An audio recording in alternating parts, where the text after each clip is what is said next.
Hey, buddy. Hey, man, what's up? Oh, just relaxing, enjoying a little Sunday, Slept in like crazy today, man. Yeah, I bet. I know when you told me you were going to be up that late, I thought, oh my God, like, I don't know how he does it. Yeah, it's crazy, man. And the funny thing is now I start earlier because the general manager of the whole place quit. Oh, So, great. yeah, so I literally had to take everything over. So now it's like, now I'm there even later and I have to start instead. I was going in at like 10 o'clock at night before. Yeah. Now I'm going at 4 in the afternoon. Wow. That's a So, long day. yeah, So you're no doing kidding. 12-hour days till 4 in the morning? Yeah, plus I do the channel, and I work 2 other jobs as well. So, Well, don't spin off this planet. no kidding. Well, if Jasmy hurries up and goes Tell ballistic, me then about it, right? I think we're all thinking that. can freaking retire, Yeah. eh? So I was watching your video that you did on the my number card and stuff like that, Yeah. and a little bit later, I want to talk about it a little bit, but a little bit later, I'm going to play a teaser for everybody so that so that they can get some sort of an idea. I'm putting guys, and I'm just letting you guys know, I'm actually putting the link right now in the chat. So when we're done the stream, make sure you guys go watch this video and shoot a sub to Jesse, because you guys are going to want this. This is a fantastic, comprehensive breakdown of the my number card situation, the Apple situation, Janction and Jasmy, Cyber Trust. Definitely check it out, guys. Right, the link's in the chat. Make sure you watch it, or baby Jesus will judge you. So,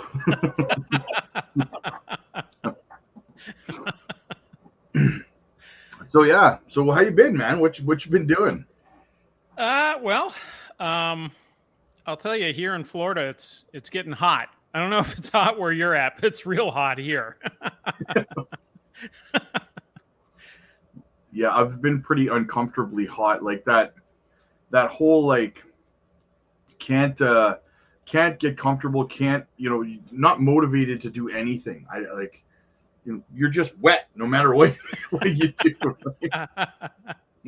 I know. I think my Nordic roots are like hardwired into me, but I'm here in Florida, so it's like lately I've been like looking at like lots and real estate in like the Upper Peninsula of Michigan. Like, maybe I need to go up there. Yeah, well, I'll tell you right now where I am. It's in Winnipeg here. It's not. I mean, and I'm north of Michigan, right? So it's not much better. But yeah, I'm dying. I actually, to go to work, I actually have to wear like a t-shirt because I'll just sweat right through my t-shirt on the drive, and then I change at work because you forget when it's 40 below for so long. You forget. Yeah, it's funny. Like I personally do not like leather whatsoever, whether it be in a car, a chair, anything, because all I do is sweat. Yes, skin just can't breathe in leather. No kidding. No. So I kind of wanted to talk about your video a little bit, and just what are your thoughts? Like, I don't want to give everything away from your video because I want people to go watch that later. But this whole, like, where do you land on this whole my card Apple connection? Because like you were saying, you had touched on in the video, a lot of people were confused, and to me it was just like you had the haters going, there's no connection, or there's no partnership between Jasmy and Apple. Well, no, not directly, right? But if you want to argue semantics with me, I suppose, right? But like, I don't know, where do you land on everything? Because I'm not sure everyone has watched your breakdown of it. So Yeah, good question.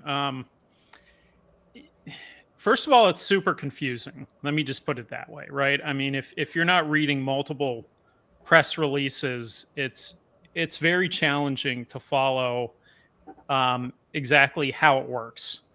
Now, I'm going to maybe put it a little bit different way that I didn't put it in the video. So Ironically, outside of the video, I've been chatting with Lil Bidman on the side, right? And I made a reference to a post that press release that he had posted at one point in time with Cybertrust.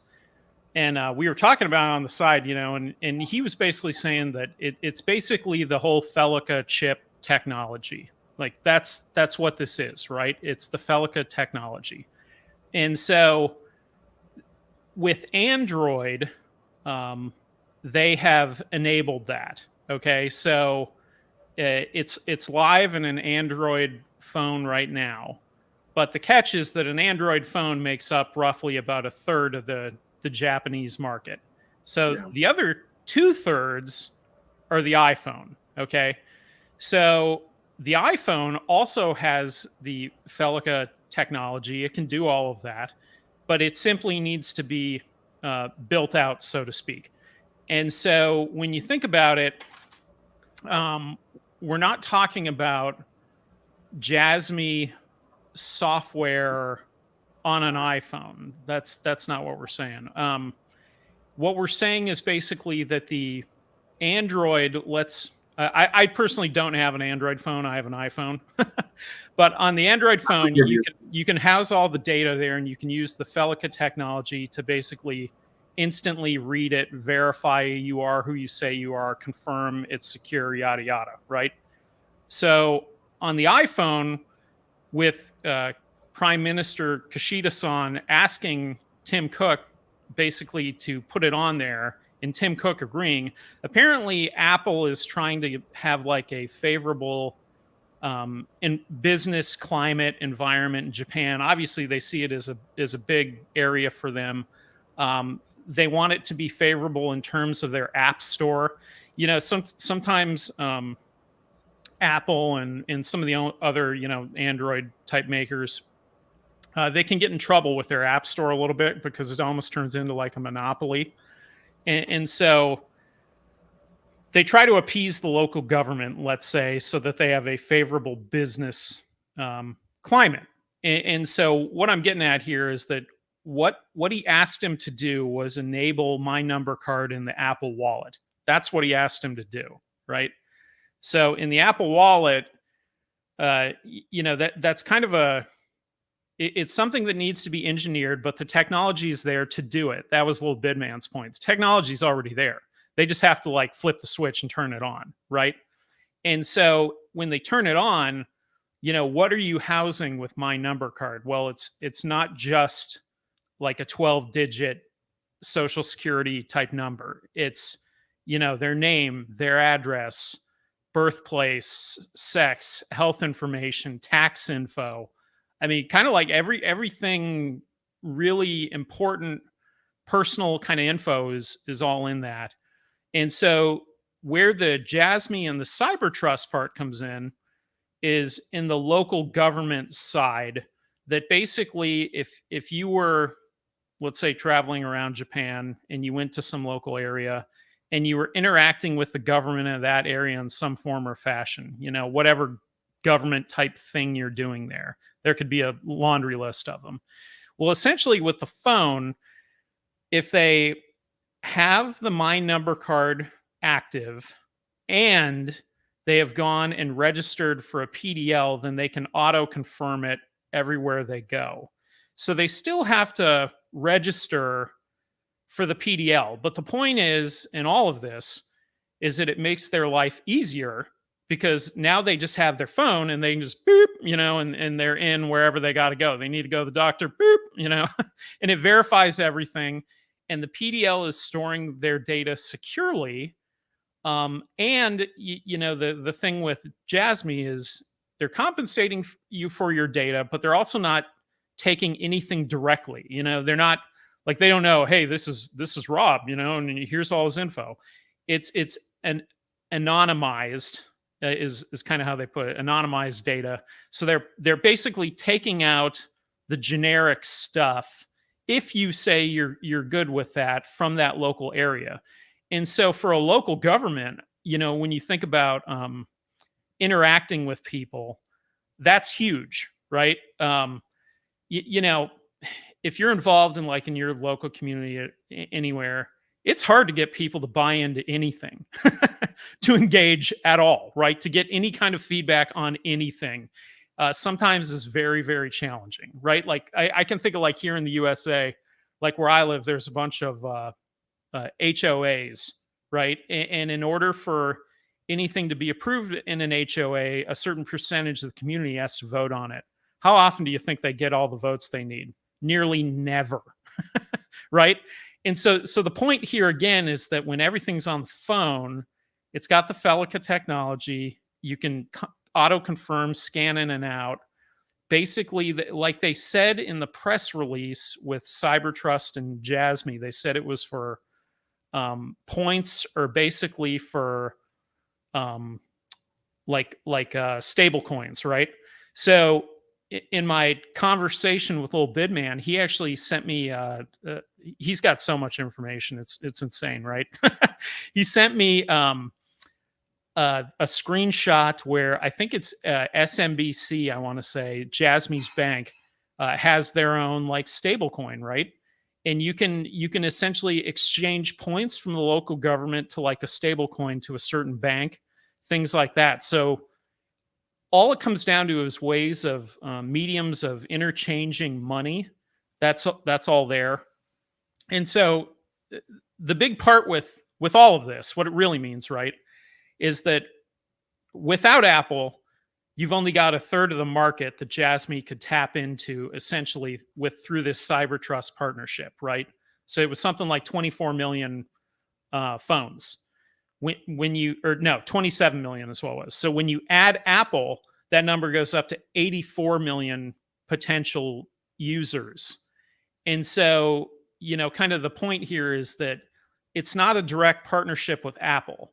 And that's not really the point. Like everybody kind of missed the point a little bit. The point is, look at all the users that we're going to be getting access to. And should these users sign up, then it makes their life easier, right? When they're interacting in the local government. Yeah, so it's not about a partnership with Apple. It's about Jangshin's technology being an option for this, right? And they're actually incentivized because it's secure, right? Yeah, it's about the PDL, basically. And it makes it easier for them to utilize it as well. So there actually is incentive to actually do that. So, I mean, realistically, statistically speaking, law of averages says we will get a good percentage of those people who decide to go that route, especially if Jasmy and Jangshin decide to market in some way and say, hey, you know, this would make your life easier if you just sign up for the PDL. Right? You know what I mean? Yeah. And yeah. Like think about with Jasmy, they haven't put out any commercials in a long time, but they have put out commercials in the past. So could they do that again? Yeah. Could they do like the drone show? Sure. Really, their marketing right now has been with Sagan Tosu and the fan token, right? But that's a completely different use case for the PDL. So when you're thinking about the KPIs and the 107 million users, that's kind of what we're getting at here. But when you're thinking of 84 million phones, how many of those could they possibly lure into the PDL to use it to say that, hey, why wouldn't you do this, right? I mean, it's really kind of a no-brainer proposition for them, you know, as opposed to, you know, having your data stolen, whatever. You know, I was telling Little Bidman, you know, I've been saying for a long time now that I think Jasmy could replace the Suica card to get in and out of the trains in Japan, you know, the subways, right? And so if you think about them using this in this fashion for local governments, I think they could also do it in the train system. And you know, one of the other things I kind of touched on in the video was that what flows under all of this is SBI Holdings. Okay, so SBI Holdings is the massive holdings company. They've got the deal with XRP and Ripple. They've got the deal with Saudi Aramco. You know, they're a massive company. They're a break-off company of SoftBank, where Yoshida came from, right? And he brought the iPhone to Japan. So, there's like a lot of real interesting things with this. And I think the SBI angle that's interesting is they're one of the main shareholders in Cybertrust also. So they're tied into Jasmy. They're tied into Cybertrust. I think they're probably spread out through the government apparatus, through banking, securities, etc. And so, kind of where it goes from here is I think the announcement more than anything just opens up the, hey, here's 55 million potential users for the PDL is really what this announcement is. Well, and that's the goal here for Jasmy and Janksha in the first place. The whole KPI goal of 107 million users. That's one of the reasons I like this company, is because their interests tend to have to align with the investors' interests, right? Like it's in their best interest to onboard as many people onto the PDL as possible, and it's in our best interest, right? Because we've got the whole aspect of actually utilizing it, increases the value of the project as a whole, for starters, right? I mean, more people use it. And speaking of Little Bidman, I think it was him that actually posted about 2 months ago when this first came out, about, again, speculation, right? It's obviously nothing written in stone here, but about them also, integrating their health insurance industry into the My Number card as well. Right. Yeah. Kind of like an all-in-one universal card for everything, right?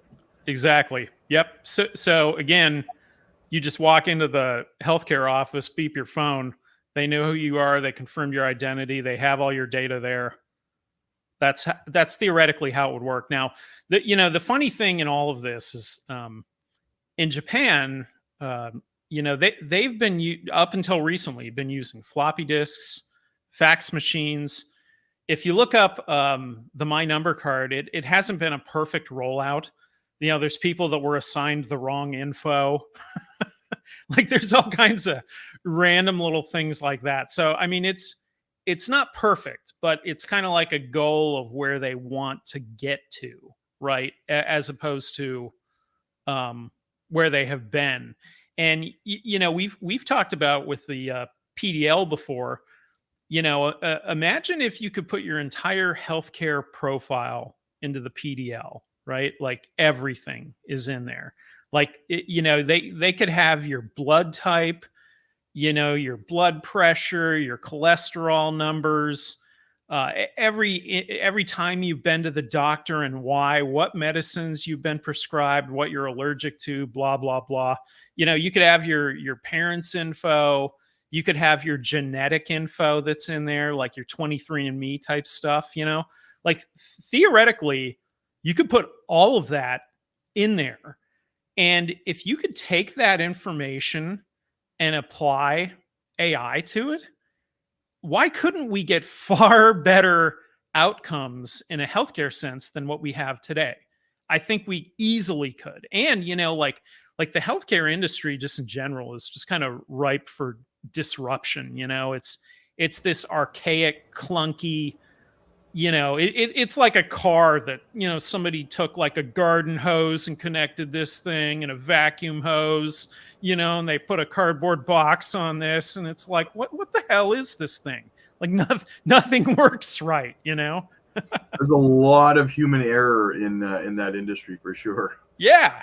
And not only that, I mean, there's a term out there. I think it's called polypharmacy, right? So you think of like elder adults, and every doctor they go to may prescribe them something different depending on what they were taught, right? And before you know it, you got this person that's taken like 25 pills a day, and let's say 7 of them are counteracting each other. Like there is no silver bullet medicine, and everything's got a side effect. And what happens when those things mix together? Yeah, well, I don't know if anybody can comprehend that. Yeah, some of them can actually be lethal in combination. Yeah, absolutely. Absolutely. And so anyway, if you could put that info in the PDL and AI reads it and AI goes, "Hey, whoa, we got to step the following." If you ask the AI, "Hey AI, here's my profile, here's everything I'm taking. What do you recommend?" And it could adjust it for you, right? Think about that. Exactly. An all-knowing kind of situation. Yeah. What's speaking of Ripple, we kind of touched on that. What is your thoughts on that whole thing? Because for me, like a lot of people were confused about that too. They were like, "Oh, a partnership with Ripple and Jasmy is." No, that's not what's being said. What's being said is that Ripple wants to invest in a blockchain company in Japan, and we only really have three, right, that are really notable. Right. Jasmy being the only one that's actually legally compliant. And we all know Ripple is probably fed up with dealing with regulatory clarity, right? So Yeah. I don't know. Like, what are your thoughts on that? I think it's possible that they would want to get behind a company like Jasmy. So think of it like this: Jasmy and Ripple, they're on the same road, going in the same direction. Could their paths interchange at some point? Sure, they could. If you take it a step further and you look at the SBI part, SBI is the undercurrent of all this stuff. SBI is tied to Ripple. SBI is tied to Jasmy. Could there be a link there? Maybe, and if not now, could it be in the future? Absolutely. They're heading in the same direction. Now, that being said, a star, right? And Sota Watanabe, he's kind of the maybe a bit of like the what do they call that? The Wunderkind, I think that's the term for it, right? So he's like the blockchain kid from Japan that's got the blockchain that's popular, right? He's got the partnership with Sony, fine. He posts, about the meeting various government people, fine. I think maybe he's a little better at marketing. Okay, fair enough. But does he have all the corporate relationships and the corporate connections that a Jasmy does? I don't know. I don't know if he's in the same ballpark. And I don't know if SBI has invested into a star or not.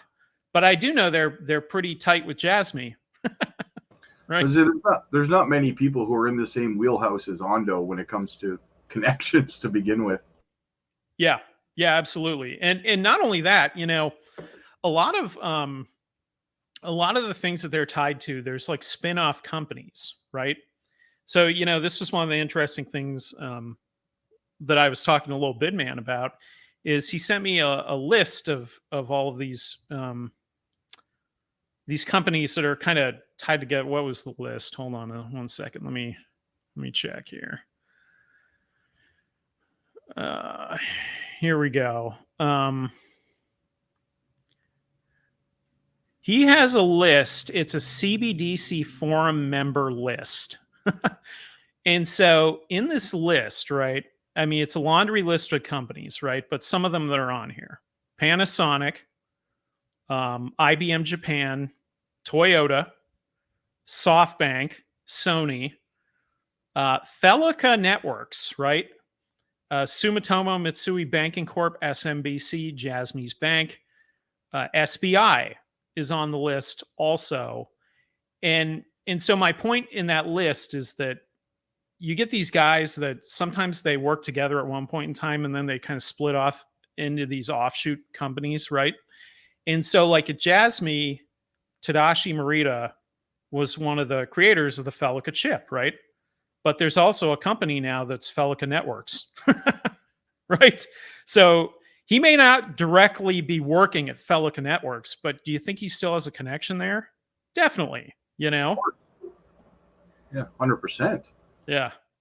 Networking, man, that's what it is, right? I think that's a big problem with the crypto communities, so to speak, is that they don't think about things on the same level as these big companies. I was going over yesterday, I think it was, somebody in our Discord said that, you know, well, I think that, you know, a company like Jasmy, you know, making all these partnerships is actually a bad thing, right? And then I went through all of these points about how, well, you know, if they have too many partners, you're going to get conflicts of interest, and if you have too many partners, how are your staff going to handle, your legal team going to handle this? And I was just like, I understood where the person was coming from, but at the same time, for me, if a company like Jasmy can't handle these things, I mean, do you see Sony limiting the partnerships that they go after because it might be too much work for them? You know, do you see Nvidia, you know, limiting the partnerships that they have because it might be too much? You know, you expand, you hire more people, you expand your legal team, you expand your departments. Like, if a company that's planning on going global, if those are hurdles that they're having trouble overcoming, I think it's being run by incompetent people, right? I don't think it's something we need to worry about with a company like Jasmy or Junction, either or, right? Yeah. Yeah. And when you think about them versus competitor blockchains, whoever that may be, is there a perfect chain out there? No. There's no such thing as like a perfect chain or the chain that has it all figured out. That doesn't exist, right? Even Bitcoin. I mean, you look at Bitcoin. Bitcoin has plenty of problems. Ethereum has plenty of problems. You can go on down the list. Solana, you know, is shutting down left and right. Cardano, you know, has a million educated papers and nothing to show for it. You know, I mean, you could pick apart every single one of them if you really wanted to. Now, well, that's right. Sorry, go ahead. I was going to say the only difference really with Jasmy is that Jasmy is coming at it from a different angle. So I think most of those other guys are all coming from it. They're coming at it from the blockchain angle. I think Jasmy came at it from the device makers patented tech angle, and then they're backing into the blockchain side of it. And so it's kind of like a bit of a fake it till you make it.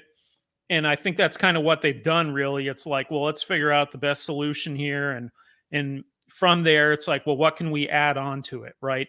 And that's all these partnerships Junction keeps announcing is, you know, hey, here's a partner for this thing, and here's a partner for that thing, and here's how we can expand this. And, you know, this latest one where they said, you know, we're going to try and help you out because in Junction, we're going to try and tap into all this unused GPU power. And now we're going to support you, you know? Deep Link, right? Is that the one you're talking about? Yeah. Yeah, I know. I would defy you to go out there and find a layer one community that doesn't boast about how their project solves the trilemma, right? It's at the point now where every content creator for every layer one out there, whether it's Cardano, KASPA, Solana, like whatever it is, they're all the only one that solves the trilemma, right? It's at a point where what does that even mean anymore, right? Yeah. It's just a buzzword now. Well, I heard an interview recently with Gavin Wood of Polkadot, right? And I mean, honestly, if you were looking around the blockchain space and you said, who's the real person? Who's the closest thing to the person? It would probably be either him or Vitalik, right? It is kind of which way you'd go. And neither one of their blockchains is perfect, right?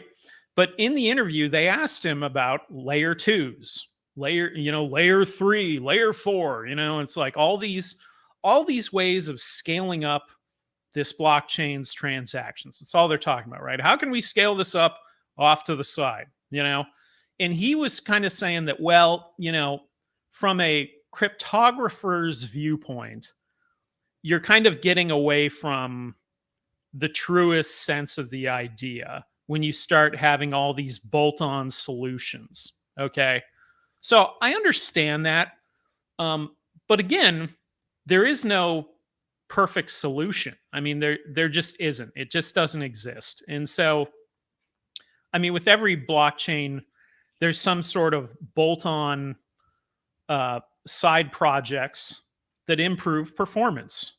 And that shouldn't really be frowned upon. You know, obviously, the goal, if you were a cryptographer, is to make the most perfect blockchain possible that you don't need any partnerships, right?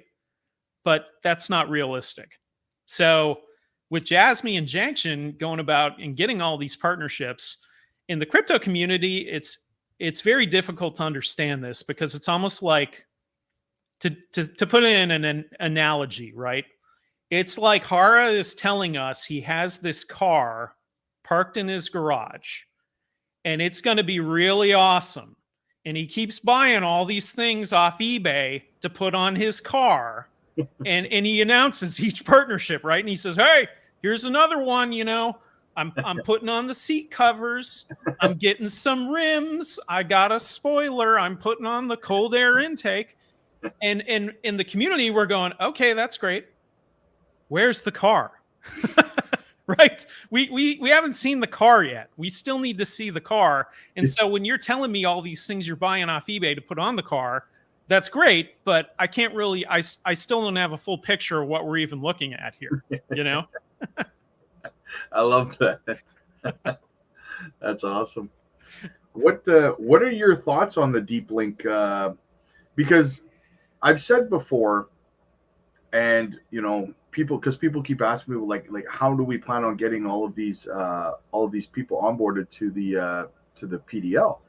And I say, well, it's very obvious at this point in time. It should be to everybody with every partnership how they're trying to onboard. They're strategically positioning things so that there's the possibility to onboard these users, right? C to E, out in Korea with 4 million potential users, right? Panasonic, they said they were anticipating 100,000 users in the first year once they're finished their platform near the end of this year, right? Mm-hmm. Then this latest one with Deep Link has apparently 500,000 users that have potential over there as well to come on board. This whole like you already went through this whole connection with the Apple iPhones and stuff like that, right? Like all of this potential, it seems like everything they do is working towards that goal of how do we get more people, onto this, right? And Hara, I was going through the article, and Hara had mentioned that, Deep Link's tech, they have over 500,000 users that, potentially they could be taking a percentage of that and bringing it on over, right? So I don't know. What are your thoughts of that partnership? Did you go through much of it yet, or? Not entirely. No, I kind of stuck to the press releases because I was digging into my number card. Mm-hmm. I think with each of these, it's basically another use case, right? And another batch of users is kind of how I look at this. So the My Number card is like a government use case with Japanese users. That's what that one is. The Deep Link one, when he's talking about GPU power, well, that's potentially anybody globally who's got an unused GPU, right? Yeah. So whole different batch of users, totally different use case, powering the network, is what he's saying. And I mean, it's not he's not the first one to think about this idea, right? I mean, there's other companies that are doing things like this already, okay? But he's potentially the first Japanese one, right, doing this, the first Japanese company that's doing it. And so they kind of have the whole Asian angle with it. And so the point is, with the My Number card, it's 84 million Japanese users. With Deep Link, it could be however many, I mean, an infinite million number of users, however many around the world have GPUs that they're not using that meet the criteria. If Jasmy is offering you some sort of incentive to supply your GPU, why wouldn't you do that? Why wouldn't you make some passive income off something that's sitting in your house doing nothing, right? So again, it kind of comes down to the sales pitch, but all of it together, different users, different use case, adds into their overall KPI goals. And, the KPI goals, like we've talked about, Brian has talked about it. Those goals on the surface are unrealistic. However, when you start looking at all the different use cases and the different areas that this thing could go into, is it really that unrealistic? Like one of the things that I look at sometimes is when you look at the, like, let's say the top 10 coins, right? even looking at like Ethereum, like that's been around since what, like 2017 or so 7 years. And what's their market cap? 270 million, a billion, whatever it is, right? So who's to say that Jasmy couldn't do that? I mean, theoretically, Jasmy's been a company since 2016, but the coin has really only been out there since like 2021, right? Yeah. You know what I mean? So, I mean, obviously, I think with Ethereum, it's a little bit different. They're not exactly the same thing, obviously. And Ethereum was here first. Fair enough. But Jasmy is one of the first ones in Japan. Yeah. And look at all the focus on Japan, right? So, other use cases like the laptops, your secure PC, something else. I had posted the other day because Hyde Para, one of our Japanese friends, sent me the list from the digital agency of all the companies that essentially are already using the iTrust identity confirmation service. So this is the partnership with Jasmy. And there was a laundry list of them. Jasmy's never released that. I mean, that's huge right there. There's a ton of companies right there already. Well, and that's the thing I try, like you and I have talked about this, and I try to remind people of that, is that these people like that run Jasmy, this team, come from traditional backgrounds of like Sony and stuff like that. They're not used to just sharing information like that, right? They don't feel the need. Like we now are evolving into a space where every move a company makes needs to be a big announcement because everyone sees it as a catalyst, and you know what I mean? Like they're not used to that. So a lot of stuff that they do just kind of do it and don't say anything, right? Yeah. Well, again, though, they're very purposeful. When Hara did his 50 weeks of IR, 50 more weeks of IR, his investor relations, right? He said, I'm going to be marketing for 100 weeks. And that's what he did. And then it like ended and he didn't market, right? He just stopped, that's kind of how they operate, right? Like, I mean, this whole Apple My Number Card thing, they haven't commented on it once, as far as I can tell. Yeah. I haven't seen anything, and I missed that last AMA, so I don't know if he talked about it there or not, but I haven't seen it anywhere, right? So no comment. Yeah. So clearly there's no partnership with Apple, because if there was, they would announce it, right? When somebody had actually made a good analogy to, I think it was Crypto Queen. So shout out to her. She's one of our members. She said, so a company here in Canada, for example, Wholesome Bread, right? They make bread. Okay. So let's say that, so they make bread, they supply it to the grocery store. And then the grocery store decides to partner with, I don't know, X company to supply bread to that company, right? Now that's not a connection or partnership between Wholesome, who makes the bread, and X company. But does it really matter if the grocery store in the middle, who is part of the partnership with X company, is using Wholesome's bread to send? It's kind of similar, right? Like if they're using our bread, does it, like, are we not just arguing semantics at that point? Because we're getting kind of what we want out of it, right? Yeah. Kind of like the Ripple case, where okay, the case isn't over, but as retail investors, we got what we wanted out of it, right? So I'm going to tell you my personal opinion on this, and this is just me.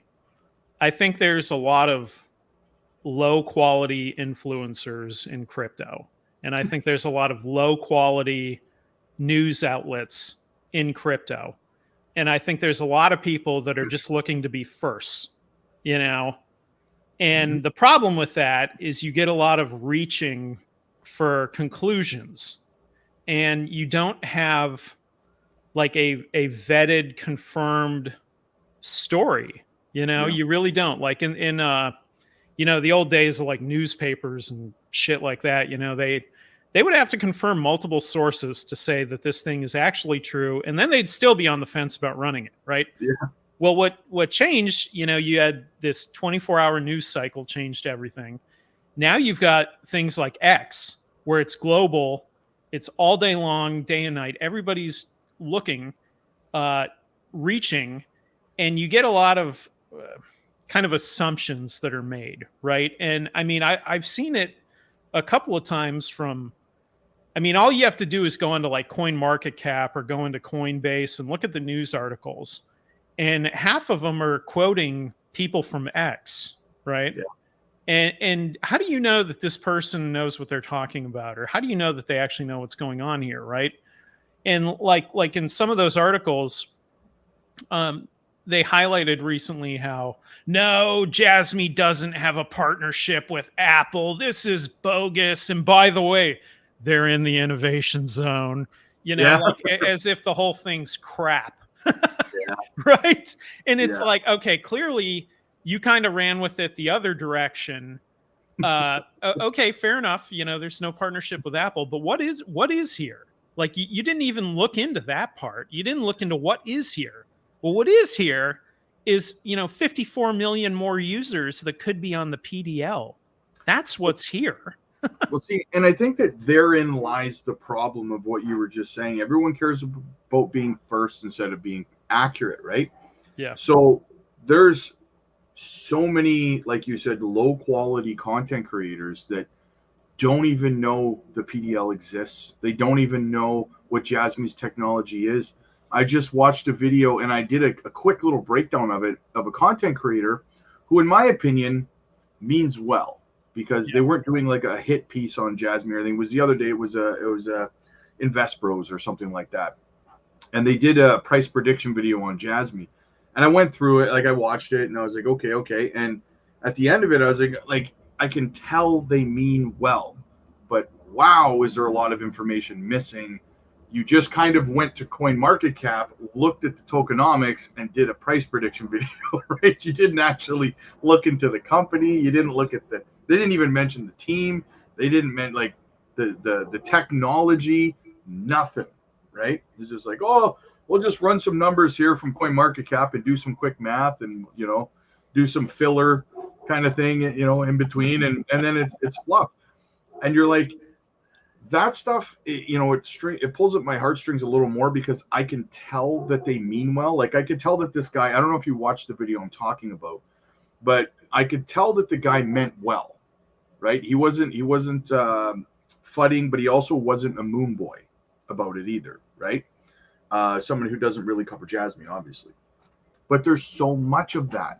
There's so much complete ignorance to what the company's actually doing. What's their technology? And for me, wouldn't that be one of your first questions? Okay, so I'm going to look into Jasmy. I'm going to do a price prediction video or whatever it is. Should I not probably find out even what the hell it is they do? You would think. Yeah. And I have another one of my subscribers there. We were having a laugh one day because she had jumped into a different live stream of another this other content creator who creates a lot of Jasmy content, but it's moon boy stuff without any research, right? They just do a 7-minute video saying, I think Jasmy could go to $2 in the next 3 weeks, guys. That kind of stuff, right? With nothing behind it. So she went into his live stream, and she asked him to explain. I can't remember what it was. Explain the PDL or something like that. Like asked the question about the personal data lockers, and he had to shut the stream down. He couldn't answer the question. Right? She said he just completely shut it down. Like whoa, I don't actually know what I'm talking about. What are you asking me details for? Yeah, I could see that. There was a. I don't know if you were into Jasmy. There was a a video that came out at one point. I want to say it was from maybe KuCoin, and it was like this kid that's in like an RV just driving around like wherever he is. I don't know if it was the U.S. or Europe or whatever. It was like, okay, today we're talking about Jasmy, and he put like 3 minutes into it, and you could tell he was just like reading right off CoinMarketCap, and there was nothing there. Like he had the wrong supply. he didn't know anything at all he was talking about. And it was like, oh, great. Like, this is what's going out to the whole entire KuCoin community, is like this guy's video, you know? Yeah. I had to give a quick shout out here. Richie Rich gifting a membership. As always, brother, thank you so much. Fast Too Curious got it. Shout out to Richie Rich. Thanks for the membership. Nice. Thank you for the super chat, my friend. Guys are always supporting the channel. Good stuff, guys. Good stuff. Yeah, but that's the thing of it, though. Like we were saying, and I hate. Part of me hates really calling out some of these content creators, but I feel like for the people who watch me, probably for the people who watch you, I just want to make sure that they're having like this Jerry Banfield thing. I'm sure you saw it, right? Did you watch his newest? No. I looked at his old one and I did a video response to it, but I haven't looked at anything. I saw at some point after that, I saw him post a video and it was like him dancing around to computer music, and I thought, okay, yep, that's the end of that. And I haven't looked at anything he's done since. Well, let me show you something here. I'll show you something. And I had to show this to my subscribers, like my followers, because this is important for them to know. Like, because there's so many new people, and it's important that the new people that come in, you know what it is, every cycle, right? And they hear Jasmy, so then they start watching Jasmy videos on YouTube, and then they fall across an idiot like this, right? And you're just like, so then I got to go on, and I'm like, hey guys, look, he doesn't do any research on any of his videos that he does. He's just doing this because negative news goes faster than positive news, right? So he just takes a bunch of popular cryptos and says thumbnails from going to zero. Like, look, Solana, 0, XRP, Jasmy, Render, Cardano, KASPA, Arweave, Chainlink, Ethereum. Oh, Flux keeps going, right? Everything's going to 0, right? They're all going to 0. Except ICT. Great. Yeah. So you got to show people that so that they understand, like, this guy's not doing this because he did his research and legitimately believes that Jasmy's going to 0. He's doing it because people are going to share it and say, hey, look at this idiot, right? And he's getting paid in revenue.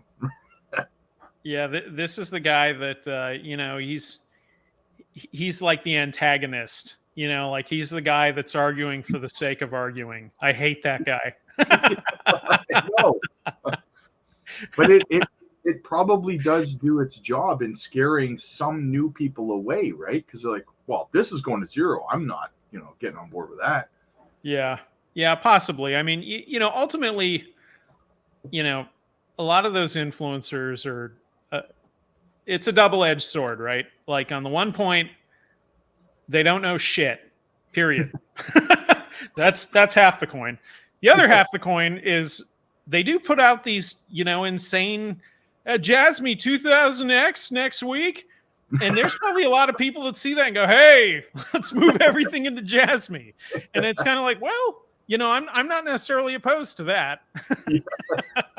Yeah. But then that's the problem, though, right? They do that at like 4 cents, 3 cents, 9, and then it drops down to 3 cents. This is a scam, right? Yeah, the scam people. Yeah, it's such a double-edged sword, and it does get frustrating, because as someone who covers Jasmy almost on a religious level, and honestly, at the end, people ask me, "Are you a Jasmy maxi?" Absolutely not. I hold like 15 different cryptos, and I love all of them.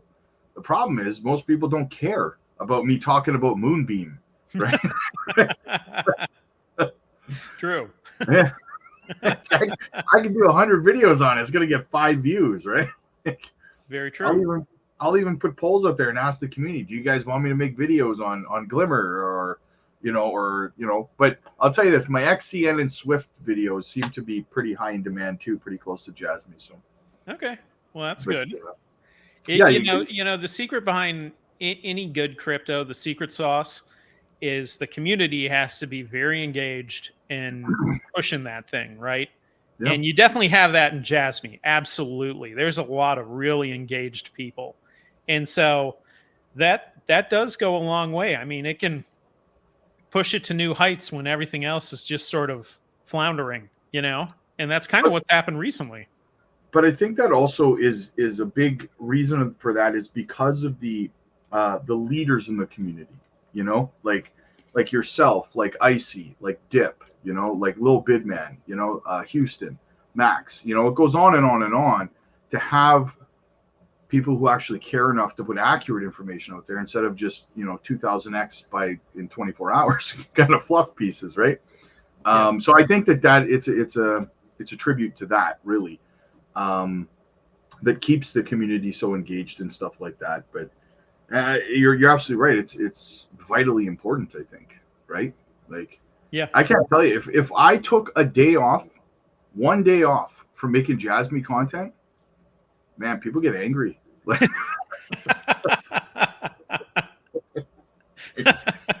I know. I posted my video the other day, and one of the guys that's been following me forever, he's like, "What the hell is this? What?" You know.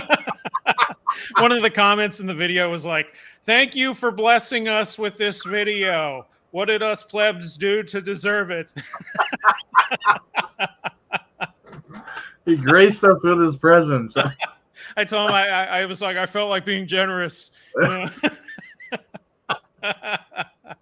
It's so great. But the other thing about the Jasmy community too, though, honestly, is that when I started out, I wasn't like this channel.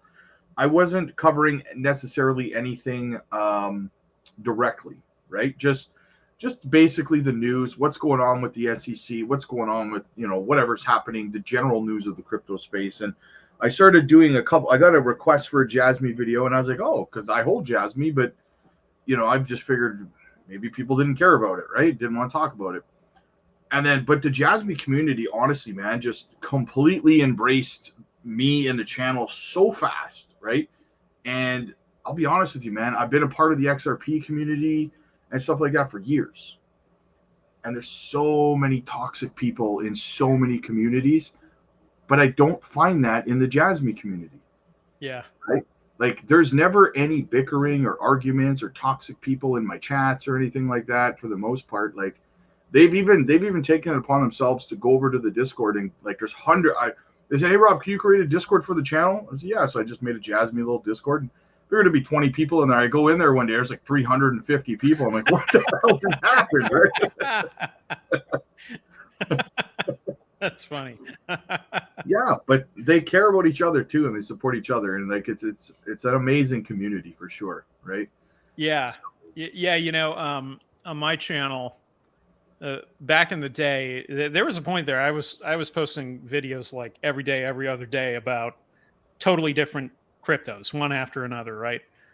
And it is funny how there were certain ones that kind of like embraced you. They're like, "This is amazing." Even the main projects would retweet the videos and put them out there, and I was like, "Oh, cool, you know, that's pretty neat," you know.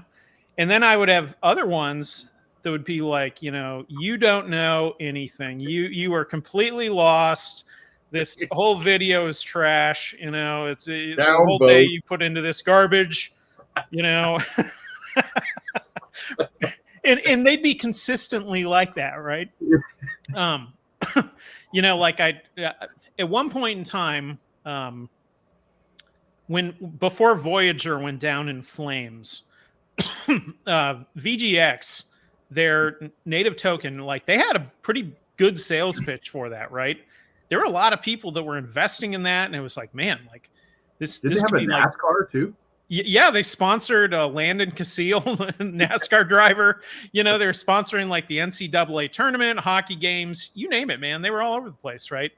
They had Gronk, whatever. And so, you know, I covered that multiple times of like, man, you know, like this could be pretty good. And didn't matter, man. Every video I did on it, like, you know, half the people were like, "You don't know shit. This is the worst video ever." I'm like, what did I say in the video? You know, I'm like, all right, forget it. You know, just forget it. We're done with that content.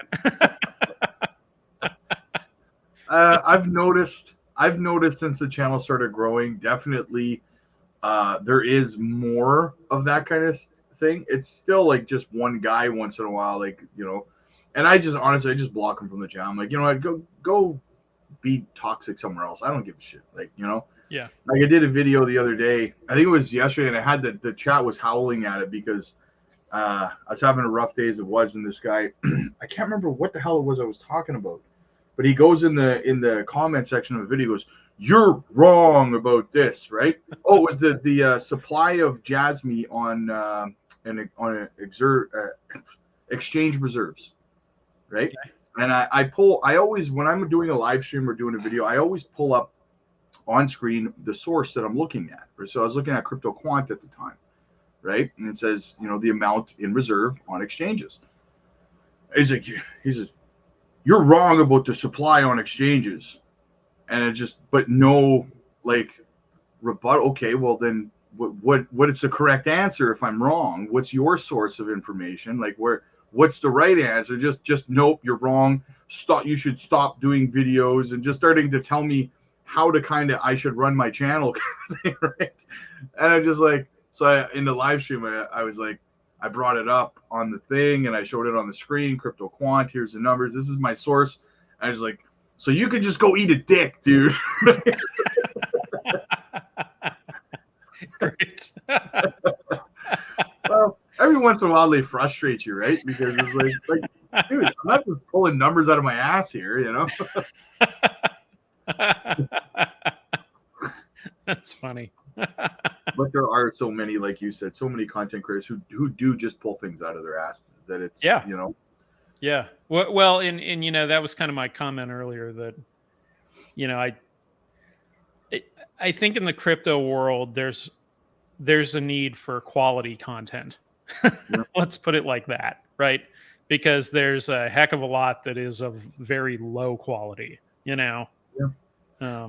Speaking of pulling things out of my ass, I think that this whole Nvidia thing was my fault. I'm not gonna lie. Okay. I'm not pumping my own tires, but I literally heard nothing about this. And about 3 weeks ago, I did a little video. It was just like a 3-minute thing.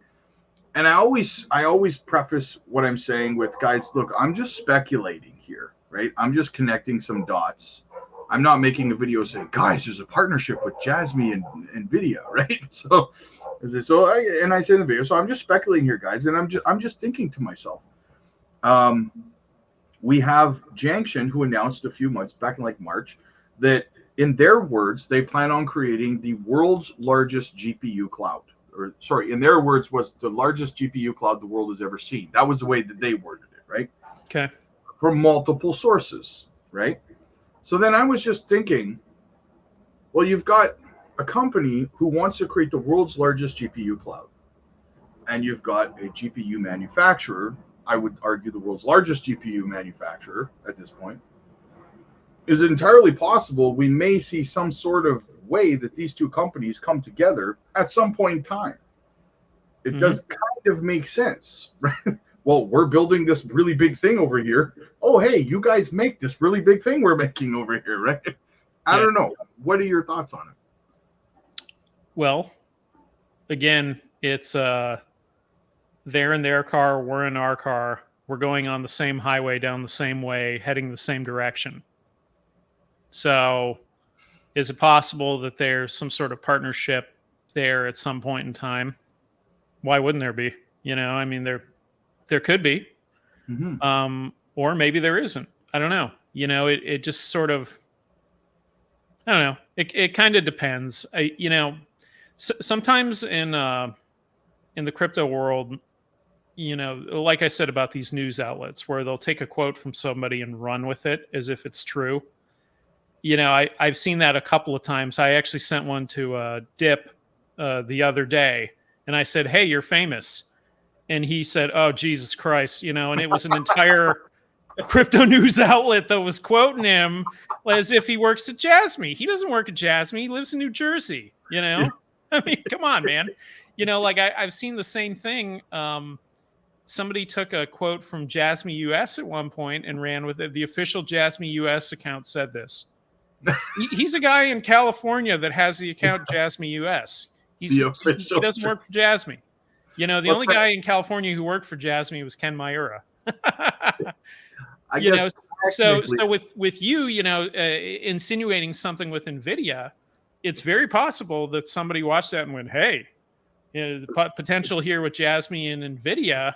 But again, is there anything official? No. No. Again, knowing what we know about Jasmy and knowing about how purposeful they are, have they purposefully stated anything with NVIDIA? No. No. So to date, is there anything there? Probably not. But could there be something there at some point in time? Sure, right? Again, if you look at SBI Holdings as the river that's flowing underground here under this whole thing, is SBI invested in NVIDIA? I don't know, but I would not put it past them to be investing or have been invested in NVIDIA, right? Yeah. And so if they invested like a big amount of money in NVIDIA, could they bridge the gap at some point? Could they make those connections? Sure, they could. There's all kinds of overlaps that can potentially happen, especially when you've got the Japanese business climate of companies working together in the Keiretsu fashion, where there's multiple companies for the same goal, right? Yeah. I think it could happen, but the only way you're ever going to confirm it is if they tell you directly, this is exactly what happened. That's the way you would confirm the partnership. But there could be other things also, like, again, going back to the list from the digital agency about the companies using the iTrust identity confirmation service, right? There's a laundry list of companies on there. So Jasmy doesn't have partnerships with any of them, okay? But they're all essentially using the PDL if they're in this list, Yeah, it's, again, it ends up becoming semantics that people want to argue, because people who don't like Jasmy are like, well, technically, okay, but I don't give a shit about technically. As long as the end goal is more users on the PDL, I don't care, right? If there's if there's ink to paper on a deal between, X and Y, right? Right. But they want to counter those kind of positive narratives which for me personally, why do you care so passionately, whether it's about Jasmy or something else, about spreading negative information? I don't understand. Like, if I don't like something, I just don't talk about it. I don't know. There you go. There's plenty of cryptos out there that I don't really like, but I'm not going to go make I'm not going to go try to make some negative narrative about it and, put my effort into costing people money because I'm downvote. Downvoting, exactly. I'm not going to spend an hour of my day downvoting videos on YouTube. What are you doing on your day off? Downvote. Downvotes. Downvotes and Pop-Tarts. Oh man. What is your thoughts on this on the stablecoin? Because I know they have it patented, right? Right. Yeah. But I think you and I have talked about this before. It would only be a stablecoin on their layer 2 or something like that, correct? In their ecosystem. Yeah. Yes. So it wouldn't be like Tether. No. And I read an article the other day, and they were actually connecting those dots in the article, saying it would be no different than Tether on Ethereum. And I was like, well, whoa. Yeah. I can kind of see what they're saying there, because if it's an ERC20 token, then yeah, it would be Tether on Ethereum. But it's not really the same. I mean, scale's a little different. Yeah, well, USDT, some of those are a much larger scale, and they're beyond one singular blockchain, right? So Jasmy's stablecoin would be within Junction, essentially, right? That's where it would be. Yeah. And there's a need to have a stablecoin. Everybody needs a stablecoin. That's why every single blockchain has one, right? So it makes sense for them to also have one. Well, then somebody else had commented and said, again, another fundamental misunderstanding that, well, you know, they would have it was actually a video, it was a content creator. They said, well, hey man, Jasmy's going to go under because look what happened to Terra Luna. And I'm like, whoa, there's a difference between an algorithmic stablecoin and a stablecoin. Right? Correct. Yeah, there's a huge difference. So you have one is backed 1-to-1 by a real world asset, typically the US dollar. Mm-hmm. The other is sort of this romantic view of sort of the anarchist world of, you know, we don't need anything in the physical world.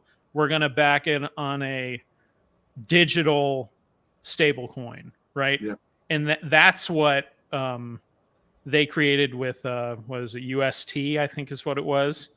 Yeah. And you know, the problem with the algorithmic stablecoin and the thing that Luna realized is that it was prone to manipulation. And when whoever did it, when they manipulated it, they took down the entire company, basically. You know, dominoes. Yeah. Yeah, it was like, I think it was something like, because the stablecoin had depegged so bad, something like it was connected to Luna, so to try to make it stable or it hyperinflated Luna. Yeah. Yeah. So then all of a sudden it went like, so my like $160 or $120 Luna turned into a fraction of a cent per Luna.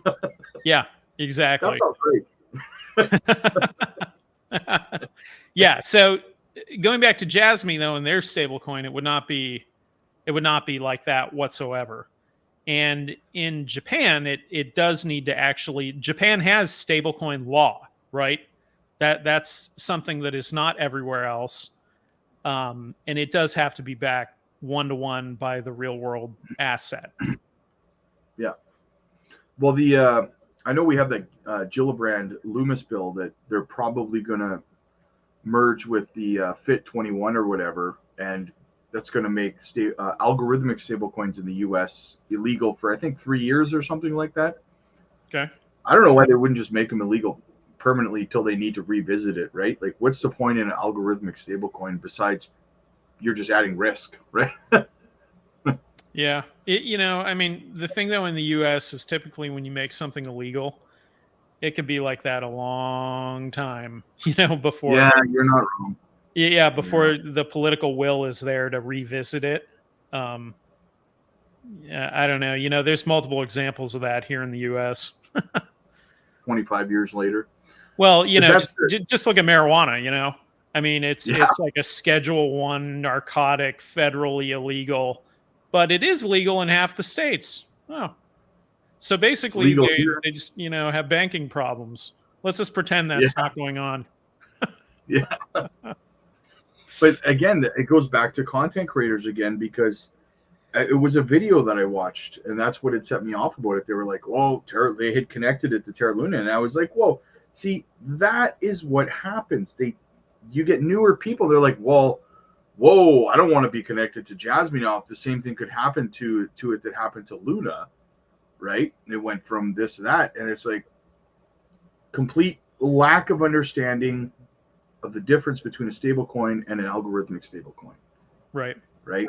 And that is a problem when you have content creators that don't understand things but are making videos about them, right? Yeah. Yeah. Nobody. Well, yeah, I want to say there's an algorithmic one on Tron. I think he created one too. But by and large, I don't know if you can confidently say that somebody has created the world's perfect algorithmic stablecoin yet. Could it be done? Maybe. But I don't know if we've seen it yet. And, you know, honestly, putting your faith in Justin's son and Tron is kind of like, I wouldn't put $5 into Tron. I want to play a lot of money. Yeah, everyone else's. Yeah. I'm going to play a little clip here of your video that you made. Oh, got a quick super chat here. Gary, thank you for the super chat, brother. Any news on the future lockups? I have not heard a thing as of yet. What about you, Jess? I haven't heard anything recently. No. Nothing. I'm sure that that's something that people are probably going to end up asking the next time Hara does some sort of an AMA. I'm sure it'll come up. Probably. But as of right now, yeah, as of right now, I mean, all we can do is wait for more information on it. So, all right. So yeah, I wanted to play a little bit of just a teaser of your video here, guys. Guys, so you want to give it a little bit of an introduction there, Jess? Yeah, sure. So basically, I the other day put together a video that kind of breaks down exactly what happened with the My Number Card Apple connection, how it ties back to Jasmy through CyberTrust, and kind of what it actually means, and is there a partnership here? Yes or no? Does it even matter? Kind of yes or no, and the video kind of goes into all of that stuff. Nice. Yeah. So you guys, I'm going to put the link in the chat to this, by the way, so you can go watch the full thing. I watched it this morning. Trust me, guys, you're going to want to watch this. Pretty comprehensive. Japan is basically a company that deals with verification services in a digital environment. That's kind of what it is. It's all about verification. Now, what's really interesting with CyberTrust is some of this stuff down here. So CyberTrust, who are the main shareholders, right? Established roughly 2000, CyberTrust Japan. Okay. Where it gets interesting here is with SBI. So if you're not familiar with Jasmy and who SBI is, well, there is a company called SBI Holdings. They are a massive holdings company. They have significant amount of assets, resources, etc. One of my more recent videos I did on them was links between SBI and Saudi Aramco. Saudi Aramco is one of the biggest companies on the entire planet. SBI has kind of links all over the place under the surface. And how some of this ties back to Jasmy is one of Jasmy's earliest partnerships was with a Japanese cryptocurrency exchange called BitPoint. And in that, they did a promotion with basically a baseball player who was going to be the coach of the new baseball team. And essentially, he took his salary in Jasmy coin. And this was back then, right, for the SBI part. And you got to kind of go, huh, well, that's interesting. So clearly SBI has some sort of investment in Jasmy that's going on under the surface. Now, where it ties into this is that SBI Securities in particular is one of the largest shareholders within CyberTrust. Okay, so that kind of comes back around. Now, SBI, for a little more reference, here's a picture of the SBI Holdings building. So this is the interesting part. 1999, founded as SoftBank Investment Co. Limited, became fully independent from SoftBank in 2006. And why that is relevant was who was over at SoftBank? Well, that was Masanobu Yoshida-san, who is the MY of Jasmy, and who is the guy who is credited with bringing the Apple iPhone to Japan. So this is all the stuff that is kind of going on behind the scenes. So what you have to realize is he's the guy who brought the iPhone to Japan through SoftBank. SoftBank turns into SBI, okay, big holdings company. SBI also, which I didn't say, has a huge partnership with XRP and Ripple outside of Saudi Aramco and all of their other significant, massive investments. I got to leave it as a teaser right there. Cliffhanger.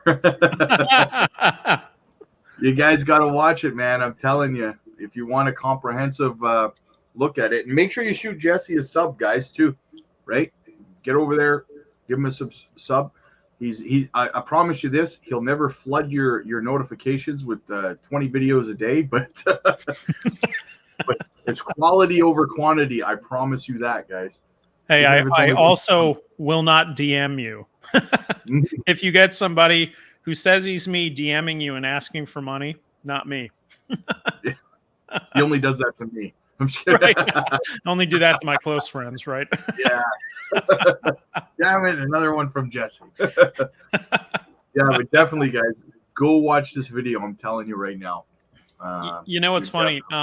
Just kind of a behind the scenes thing.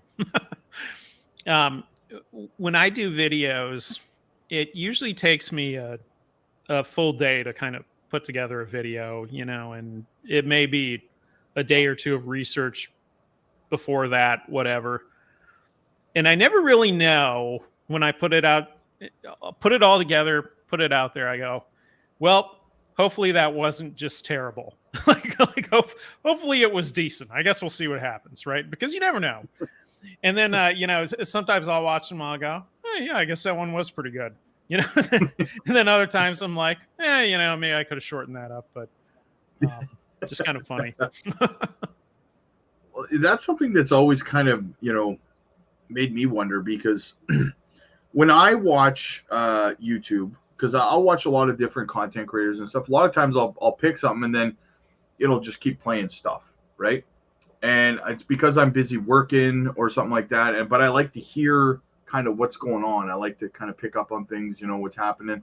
And every once in a while, you kind of turn your head and go, what the hell is this guy talking about? But, you know, at the same time, so I appreciate the longer videos and stuff like that. So then every 2 minutes, I'm not having to go to my phone and select another video or something. But then every once in a while, I get someone say, man, your video is too long. Because when I first started my channel, I was actually doing about an hour and a half video, pre-recorded video, just covering all the news, relevant news, I thought, of the day when it came to crypto, right? And people were like, oh, the videos are too long. I'm like, well, you have to watch the whole damn thing at once. I mean, like, what? You know, I don't understand.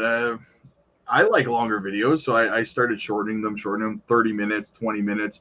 Now, honestly, at the end of the day, I'll do like 3 to 6, 7 minutes, depending on how, you know. But for me, I like the longer videos. I don't know. Maybe that's just me. I don't like when people shorten them. Yeah, I've kind of gone full circle on that whole topic, right? So I think I started short. I kind of went longer. Some people were like, hey, man, you need timestamps. Timestamps is where you're at. Okay, fine. I'll add timestamps. And I put timestamps in the videos. And after a while, I'm like, you know what?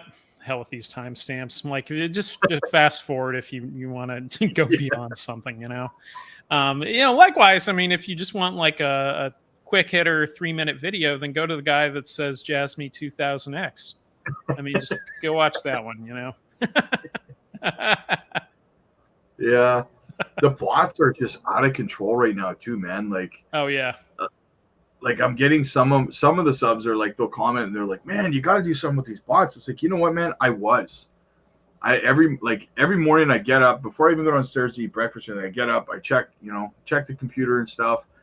And I've got 500 freaking bot posts on all my videos. So then I sit there and I'm like, click delete, click delete, click delete. And I was like 45 minutes later, and then I would refresh and it's like 250 more. I'm like, you know what? I don't have 5 hours a day to sit here deleting spam. Just have common sense and don't click on, if you see, you know, like somebody posting 100 different things about the same project on every video, maybe you might use common sense and say, okay, this is probably a scam, right? Like, yeah. Nothing goes that viral, right? Yeah. You know, I've noticed the same bot problem on X, where I'll notice my subscriber numbers like going up, right? And it tends to really go high when I post nothing. So when I don't post for like 3 days, I'll add like 400 people, right? When I put a actual post out there, it's like it drops 15. I'm like, really? Like, you know, are all these subscriber numbers just bogus? I mean, come on. You know, like I often think about the you know, it's like the meme of Morpheus from the Matrix, and it's like, what if I told you that your subscriber numbers aren't real? Right? I mean, it says it's that, but is it? I don't know. Yeah, it's true. It's 100% true, man. Which leads me into this. I don't know if you've heard about it, but you probably have this BlockDAG project. Have you looked into this at all? I haven't heard of that. What is it? Oh, okay. So I did some research into it, and I did a couple of videos on it because it did start to interest me a little bit. And it's basically it's a hybrid layer one using the security of blockchain and the scalability, I suppose, of block DAG, right? Like KASPA, whatever, right? Okay. The two technologies together. And I'm like, okay, well, this is interesting, right? But I got to be honest, man. Like, I started doing videos on it, but just doing research on it in general, letting people know what I'm finding as I go. I'm kind of trying to remain neutral on it, but some of the stuff, man, is like that I'm starting to see is raising red flags for me. For example, I can't even go on Facebook without seeing BlockDAG sponsored ads, first of all, which is weird to me, right? I don't see any other crypto project with sponsored ads for their project on Facebook or anything like that. But same thing with on YouTube. And I looked at some of the people that are shilling their project, that they're paying to shill their project, you know, like Zach Humphreys and stuff like that, guys that'll just take money to talk about pretty much anything, right? Mm-hmm. And then you know, I'm going to go to one of the BlockDAG videos that I actually made the other day. I'm going to pause it. I just want to go to the comments. And this seems kind of scammy to me, right? It seems so. Not these ones. These are all just generic scam comments. But there's these other ones, like this one here. Oh no, that's a member. Not that guy. Not that guy. Please know about AMS. It's great. BlockDAG is the future. A lot of people, you can have both. And there's comments similar to that, and they're worded in a way that's like, people don't generally talk that way. Yeah. You know what I mean? They don't verbalize things in that combination of words. I can say that my investment in BDAG is safe and secure. That would be a price shift to 100x soon, and I will make more. Like, people don't talk that way. You know what I mean? Yeah. It seems botted or targeted, but it's not enough to really be bots. But I don't know. It's just something about the verbiage, I suppose, in some of the comments that are popping up on my BDAG videos, that I'm just like, this is making me uncomfortable with talking about it, right? Yeah. It looks like bots. I think it's bots. Yeah. So, you know, you can see that same thing on X. Like if you search for the key terms here, you know, like I brought up a couple of times what a joke, you know, Ben token was, right? So if you go on X and you type in Ben token, there's going to be 1 million posts about people talking about it, and they tag it with like 10, 20 other, you know, of the most popular things of today, you know, the popular coins or whatever, and they'll all be in there. And every one of these posts is a bot post. It's just pure garbage, you know, and there's one after another. And, you know, you got to think, like, for the people who are new, you know, I mean, they probably don't know any better, right? And they see and they go, oh, look at that. You know, maybe I need to get in there, right? Maybe I need to buy some of that one. And Yeah. it's easy to rip people off. I mean, it really is, you know, like I remember at one point in time, there was a guy who was in the Jasmy space, right? And I'm not going to say his name, but he and I actually chatted at one point on the side. Really nice guy, whatever.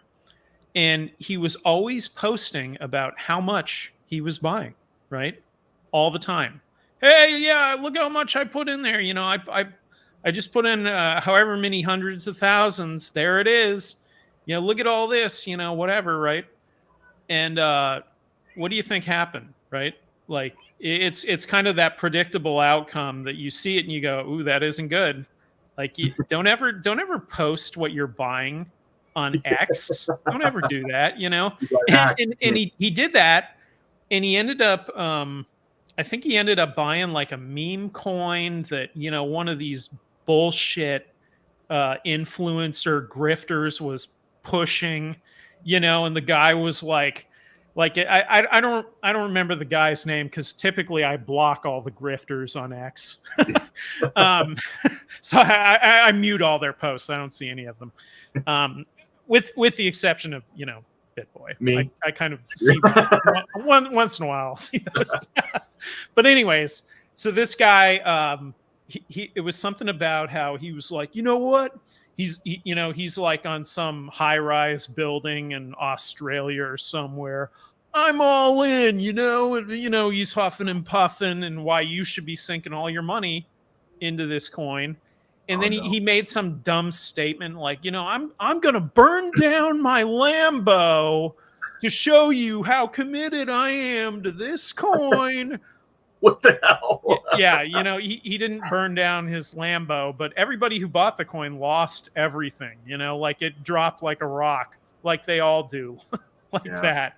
And, case in point is that particular guy, I think he clicked a link somewhere through one of these scammers, and they stole his entire wallet, everything, stole it all, So I had one of my subscribers actually a few weeks ago messaged me over on the Discord, and there was this they were talking about a Emerald, I think Emerald network or whatever. They were doing a migration, and somebody contacted him saying, because he's like, I told everyone, I guess he didn't see my answer in the Discord, because generally with these kinds of things, you just hold it on a centralized exchange and they just drop it to you and your other stuff's gone, right? Right. And that's what they were doing. And I said in the general chat in Discord, I said, because people kept asking, guys, just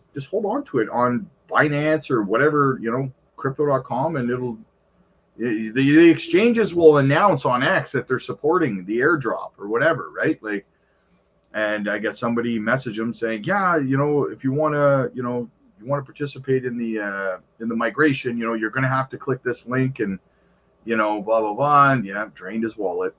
And he's like, just send us your seed phrases and, blah. I'm like, I told him, I was like, dude, you never send no exchange, no DeFi exchange, nothing will ever tell you to send them your seed phrases, right? Ever.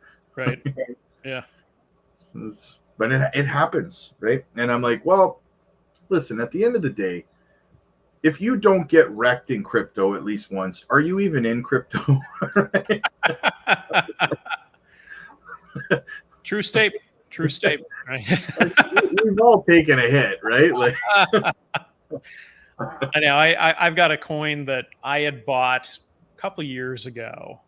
That I bought it on a whim. I was like, I'm gonna just throw a couple $100 at it. We'll see what happens, right? Went from $200 to like $5. It's like, yep, lesson learned. Okay, fair enough. Sometimes it pays off though, right?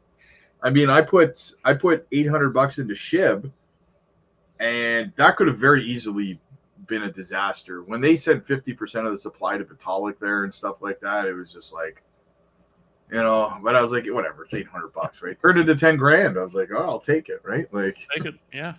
Take the wins, So, but that's what I do though with meme coins. Like once in a while, I'll throw $200 into something, and if I turn it into a couple of grand, I'm like, nice, more Jasmy for me, right? Like, there you go. Yeah. Roll it over. Exactly. Yeah. The problem is people get so caught up in this community thing. They say, oh, well, hey, I'm not selling my Pepe now. They just made a DEX. It's coming out in 6 months, right? Like I got to hold on. It's going to the moon. It's going to $1, right? Yeah. There's always, there's kind of like the real people. Then there's the people pumping it. And then there's the people dumping it, and it's like, you never really know who's doing what or why or where. And not everything is ever what it appears to be. So, it's like these accounts that are constantly posting on like CoinMarketCap, like, oh, hey, hold on, guys, we're almost there. It's like, this could be somebody who's paid to say that for all we know. I mean, you have no idea, right? Well, and that's the thing. They do. Like you and I both know, we get emails all the time from companies saying, hey, man, I want to put a $20 20-second commercial at the beginning of your videos for, you know, X project or whatever. Like, you know what? Probably no, right? Right. Yeah.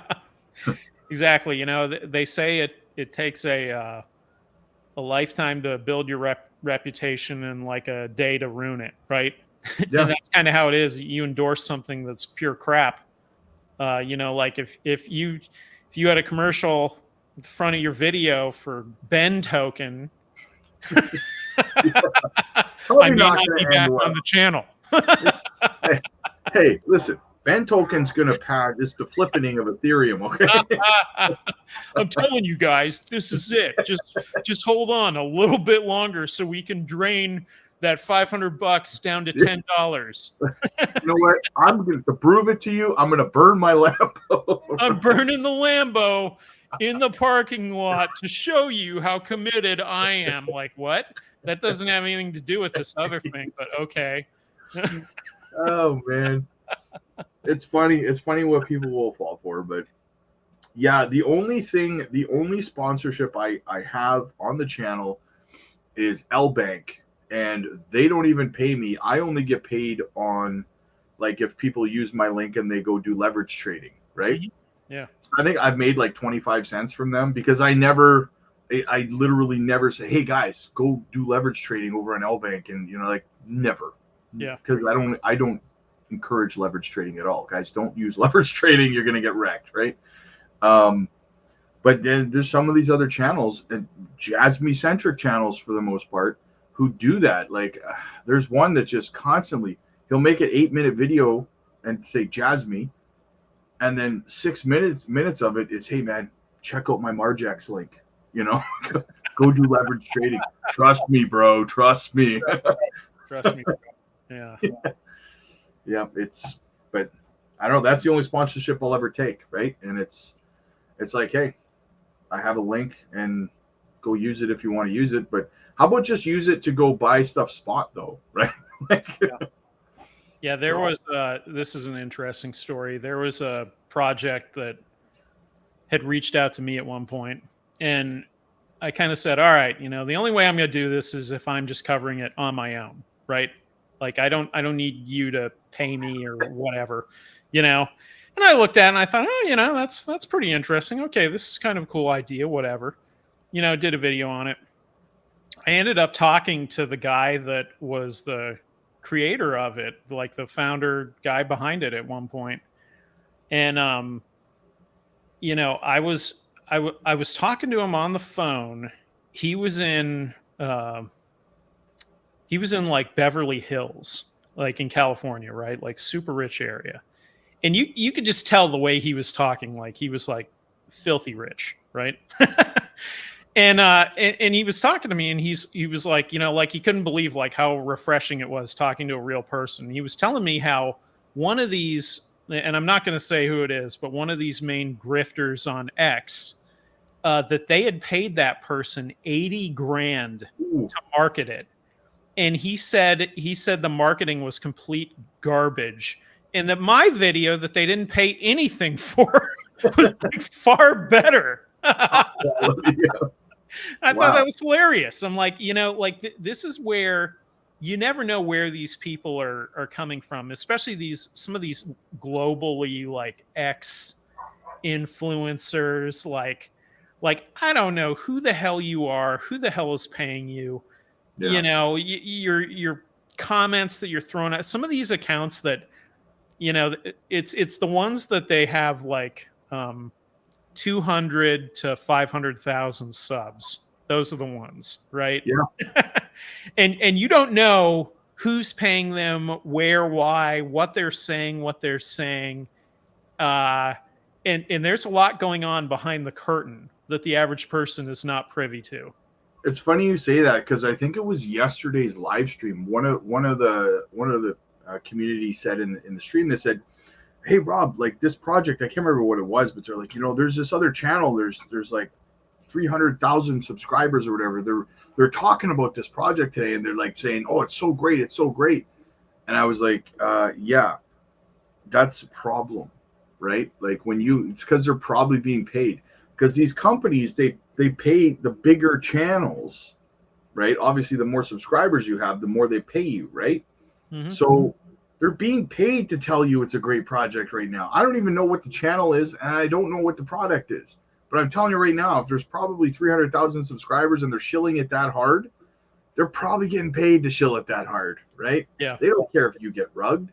They're getting paid in that project's coins, and then they're dumping those coins and you're buying them, right? Well, and that's where I was saying earlier that, you know, the kind of my comments about low quality, there's a lot of low quality influencers in the crypto space, is that I don't even have a problem with you taking money to talk about something, but you need to say that up front, that this is a paid promotion, and today we're covering whatever coin, you know. And there is a laundry list of grifters that don't do that, that haven't done that, that didn't do it for years, and now they think they're all good because they decided to do it now. You know. Are you listening, Wendy-O? Oh God, she's awful. Every project is a shill, right? Yes, and that's true. That is absolutely true. Did you see? There was at one point in time. I think it was right around when BitBoy was in that rap video, that she was there, and she's like in the pool with like her clothes on, and you know, she's like in the raft. Oh my God. Sounds great. Yeah, it sounds wonderful, doesn't it? Yeah, that sounds awesome. And then they put out that I don't know whatever happened to it. It was supposed to be like a TV show, right? And they're like, 3 crypto influencers weighing in on your project, you know, and like she was one of them, and George was there, and there was somebody else there, you know, and it was like, oh my God, like these 3 people are weighing in on it. Great. You know? What show were they doing connected to that Hello coin? What the hell was that? I don't know that. Yeah, they were doing a show. They filmed a show. That could have been the same show. Could be, yeah. It was like Altcoin Daily and Wendy-O and stuff like that. And people were asking me, I was like, are you crazy? I'm like, no, I'm not watching that. Like, no, I'm not investing in a coin that like what are you talking? They're all there to make money. They're all there to shill this Hello token to you guys. And they're all pretending that they're on The Apprentice to do it, right? Like Killer Whales. Yes, that's what it was called. Killer Whales. Yeah. I was like, man, wow, you know, unbelievable. Yeah, I can't. If they called me and they were like, yeah, you got to come on the show, but yeah, I would know. You know, I'm good. Yeah. I'm really good. You know, somebody had also said that, oh, you should go to, you know, that what is that thing that George is now doing with the MMA fighting and stuff, right? No, that's BitBoy. Yeah, but George is actually the one who's coordinating it all. Oh, really? Yeah. Oh, I didn't know that. He started doing like a business out of it or something, and he's actually Karate Combat or whatever the hell it is, right? Okay. So he's the one getting people like BitBoy and all that stuff on there and stuff. Oh. And people are like, oh, you should do that. I mean, I would literally kill everyone there, right? I'm a former professional athlete, right? I'm 270 pounds. Like, you know, I was like, my whole career has been mostly, you know, combat, you know, hand-to-hand combat. It's like, are you crazy? Yeah. But it's like, it is funny to watch them do it, right? It's funny to watch his last one was like a boxing match, wasn't it? Mm-hmm. He's running up to me like this. I won. Yeah. It's a fall from grace, that's for sure. He's got heart, right? He's got heart. You know, he's trying. All good. The thing that upsets me about him is that, again, I'm a Christian, and he says he's a Christian, right? And I would think that from what happened to him with his company getting taken and everything, and he said, you know, he was on his channel. I'm sure you saw it. He was crying on the camera and stuff. And, you know, I'm going to be a different person now. And, you know, I've learned my lesson about this, that, and the other thing. He not only went back to his old ways, like immediately as soon as he started making money again. So I lost everything. We can't pay the rent. Instead of that humbling him and learning to be a better person, he got worse than he was before, right? And I'm just like, man, did you really not like someone was trying to send you a message here in your life, bro, right? And you kind of left him on hold. Yeah. Yeah. He, you know, the psychologist in me thinks that I think he was a low confidence drug addict. And you can see that in his former mug shots, right? Yeah. He happens to put, the foot on the gas, this whole crypto thing to the moon, right? Took it Which he too did a far. great job. What's that? I said, which he did a good job of growing a big ass Yeah, channel. yeah, absolutely. You can't knock him for that. I mean, look at all the subs he got. Yeah. So he does all that, but then he took it too far, right? He took it beyond. They blasted through the barricade, and he's accelerating even faster. And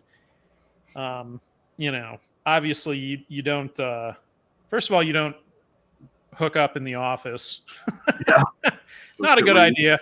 And then filming everything and putting it out there. I mean, anyway. I honestly thought that was like scripted.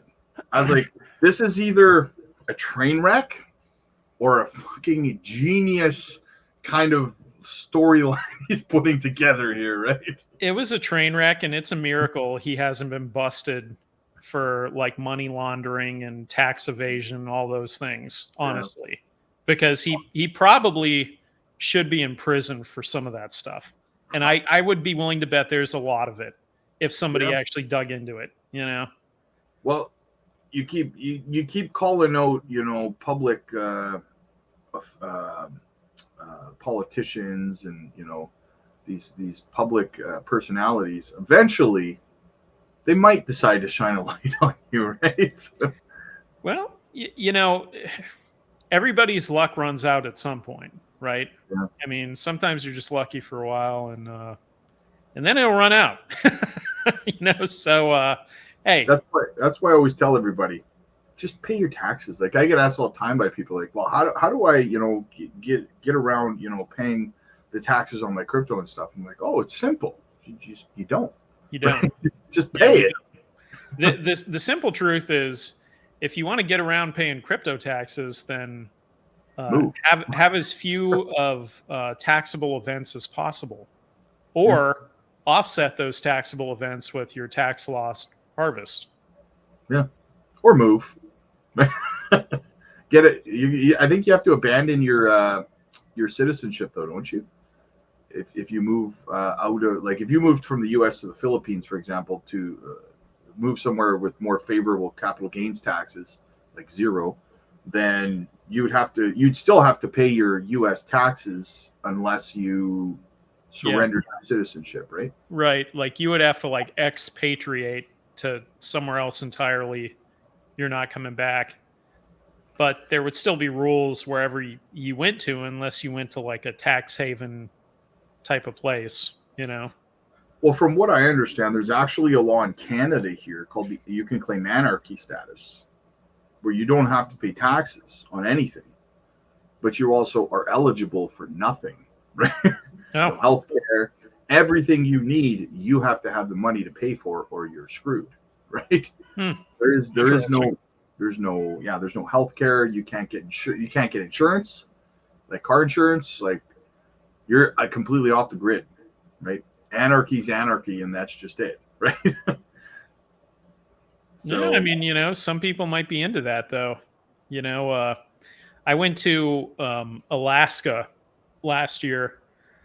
There's a lot of people there that just kind of go there to fall off the grid, man. Like they go up there, and it's like, I don't want anybody to ever find me again. So maybe that guy shouldn't be paying taxes because he's not using anything either. He lives in a RV in the woods in the middle of nowhere. Yeah. Well, an interesting argument I saw about 2 years, it was in the last bull run, actually, might have been almost 3 years ago now, was that the government was apparently looking into how they're going to go about taxing the metaverse, right? Because, there was a lot of discussion at the time about how eventually people are going to have jobs in the metaverse, right?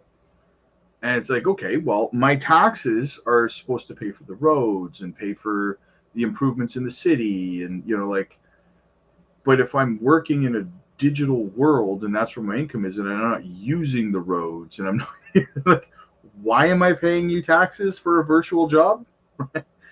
It starts to bleed into that, I don't know. Well, you live in the real world, right? Yeah, true enough. I mean, unless you could fully transport your consciousness into the metaverse. Yeah, well, people talk about this. I covered it. There's a project I covered. I can't remember the name off the top of my head, but it's funny you say that, because they're actually a Web3 gaming project that is as close as we can get to like Ready Player One at this point in time, right? And I found it fascinating. I was watching the video. I played it on my screen on my video, and you can actually jump. You're playing a game, and the games, you don't actually have to go out and buy, the discs or whatever. You're actually streaming your game on the internet, right? And you can literally, you're playing a game, and they showed it. I think it's called Portal or something like that, and you can literally jump. Like, a friend says, "Hey man, like, I'm playing freaking Mortal Kombat or whatever, right? I'm playing this game, Final Fantasy 7, and you just jump in. You actually can take a portal from the game you're currently in your character, and jump through this portal, and it just brings you to the game that person's on, this online game. That's weird. You're the same character and everything. You're in a different game now, right? And it's I'm weird. Like, this is like Ready Player One written all over it, right? But they're in the beginning stages of that. That's going to be where the bar is going to be, right? And it's only continuing to get more and more crazy from there, I would imagine. So maybe one day we are spending all of our time, Did you ever see, there was a movie that Bruce Willis was in called Surrogates? I was just thinking about that movie. Oh man, that movie was great, because it was like the surrogate was like, like the perfect complexion, and no gray hair, and everything's amazing, and then the real person was like this like pasty slob that's like in the chair, that's just sort of living there all day long. Don't want to get sick. Yeah. Yeah, that was a good movie. That was a good one. Yeah, so like, I don't know, man, but back to the whole Jasmy thing. This has been a big year. Why don't you pull up the chart? Where's the chart at today? Oh, let's pull it back up. There she blows. This is the daily right now. We're just a hair under 3 cents, but I think we got to close this weekly above 3 cents, in my opinion. I don't know. What are your thoughts? What's interesting is one of the indicators I follow, I think it's like Alpha Trend, I think is what it is. It notes buyer sells in it, right? Mm. And this whole dip has yet to be a sell in it. It's really? It's kind of like this whole thing is still sort of in a buying momentum, like it hasn't dropped through to a sell. And I mean, honestly, why would it, right? I mean, like right now, the whole reason the market has been kind of flat is there. I think it was something like 13,000 Bitcoin outflows from some of the ETFs, and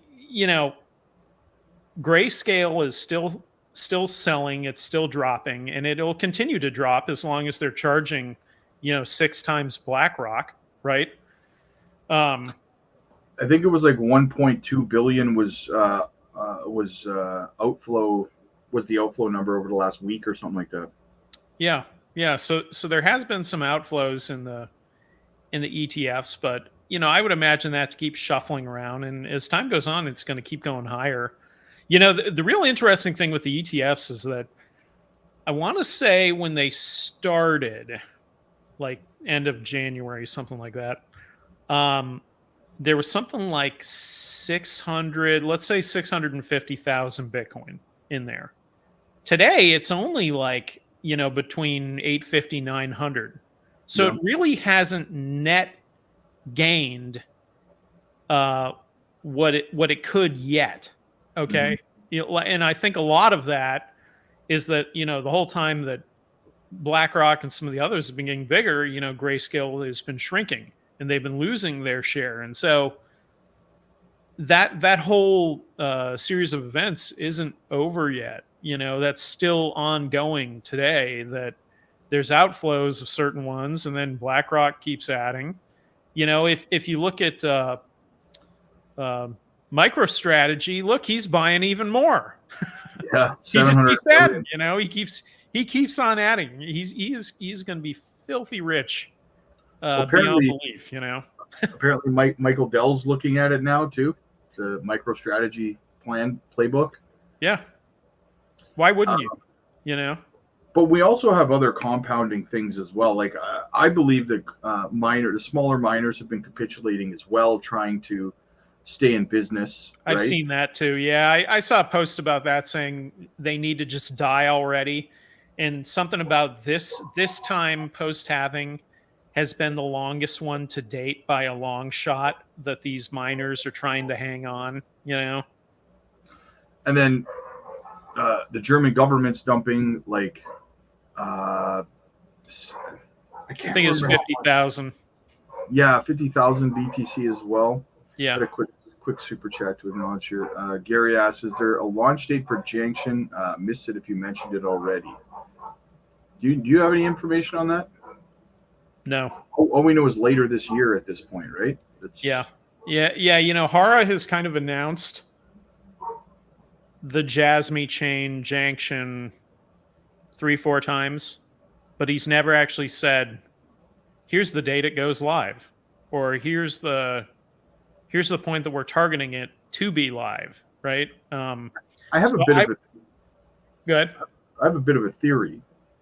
They had announced back in March that it was going to take them about 6 months to get their platform that they were building with Panasonic active, right? Which leads us to what, October, November, something like that? Yeah.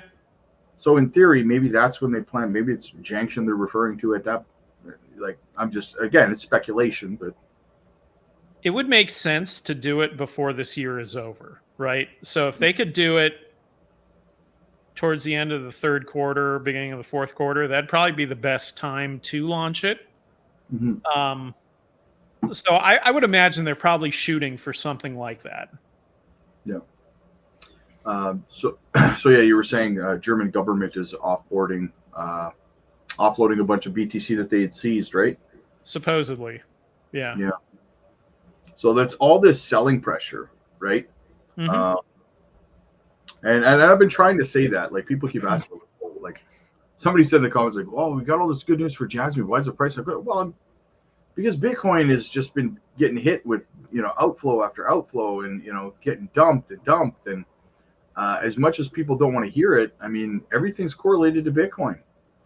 The odd altcoin will decouple temporarily for a couple of weeks once in a while, but it's an outlier, right? It's not the norm. True. Yeah. So if you look at like the historical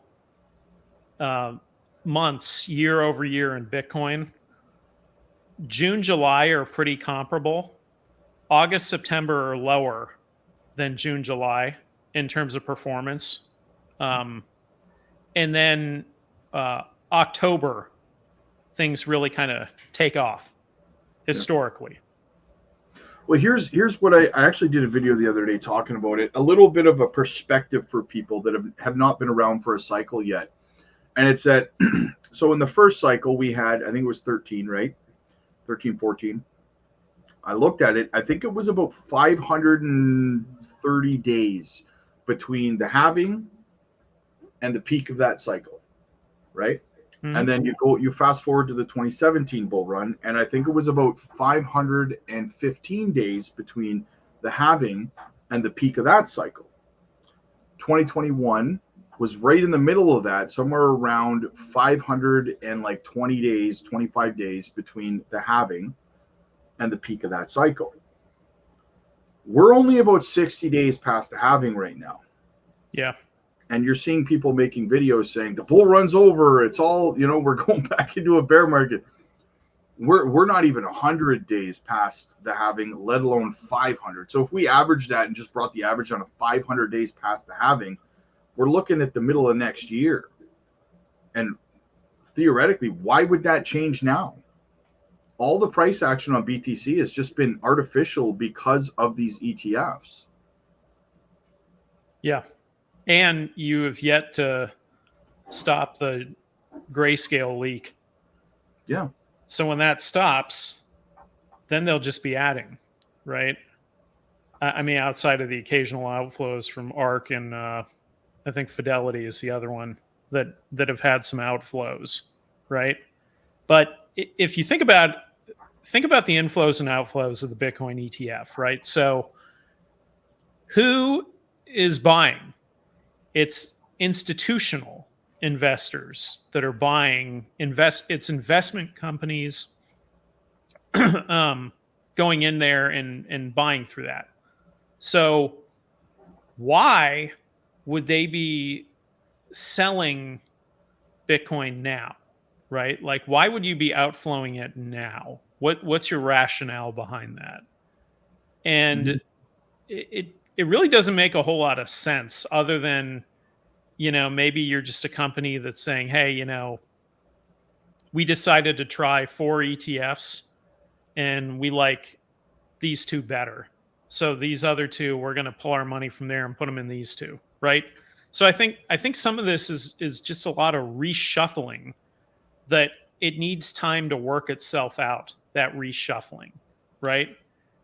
I was watching this complicated breakdown of manipulation that's happening right now with that, and it's that apparently it's financially beneficial for them to be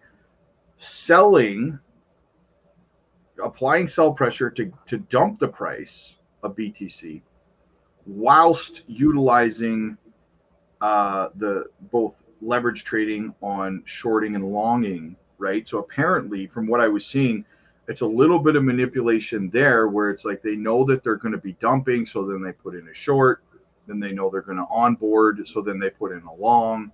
Right. And it's that little bit of kind of, let's play in the middle and manipulate this to make money, So I'm sure some of that is probably happening too. Probably. Right? Yeah. So, I wouldn't discount that. There's always something happening behind the curtain. Yeah. It's not just all random and coincidence what's going on here, right? Yeah. So I think it's very purposeful, but I don't really see the market taking off until this reshuffling kind of works itself out, right? It's got to all iron out, and maybe that's what happens. And like I said, maybe October things just start launching. I don't know. To be determined. Just a taste of the manipulation. I shared it a few days ago as well. I think it was last week. I don't know if you remember, but Jasmy's price was down. It was probably about 4 or 5 days ago. It was down, and then all of a sudden it wicked up to like 3 cents 4 or something like that. Yeah. From like 2 cents 8 or something, 2 cents 9. It wicked up for like 30 seconds on Binance, right? And a whole bunch of people got liquidated because of it. That should be illegal. I'm pretty sure it is. Right? That happens all the time. That was a manipulation to liquidate those people. Yeah. Yeah. If you look at like the daily chart, when it either goes way down or way up, there's usually a spike one way or the other, almost like a rubber band type. Yeah. Straight down, straight back up, or straight up, straight back down. And it's just long enough to liquidate everybody, right? And who makes money when those positions are liquidated? Ding, ding, ding. Where's the money going? Follow the money, right?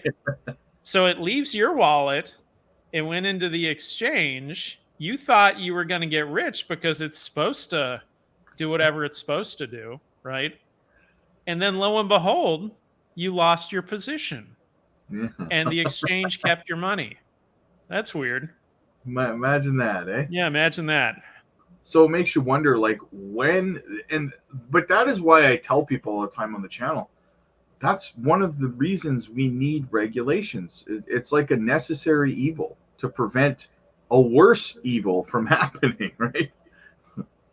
Yeah. Yeah, the whole leverage thing, I mean, it's I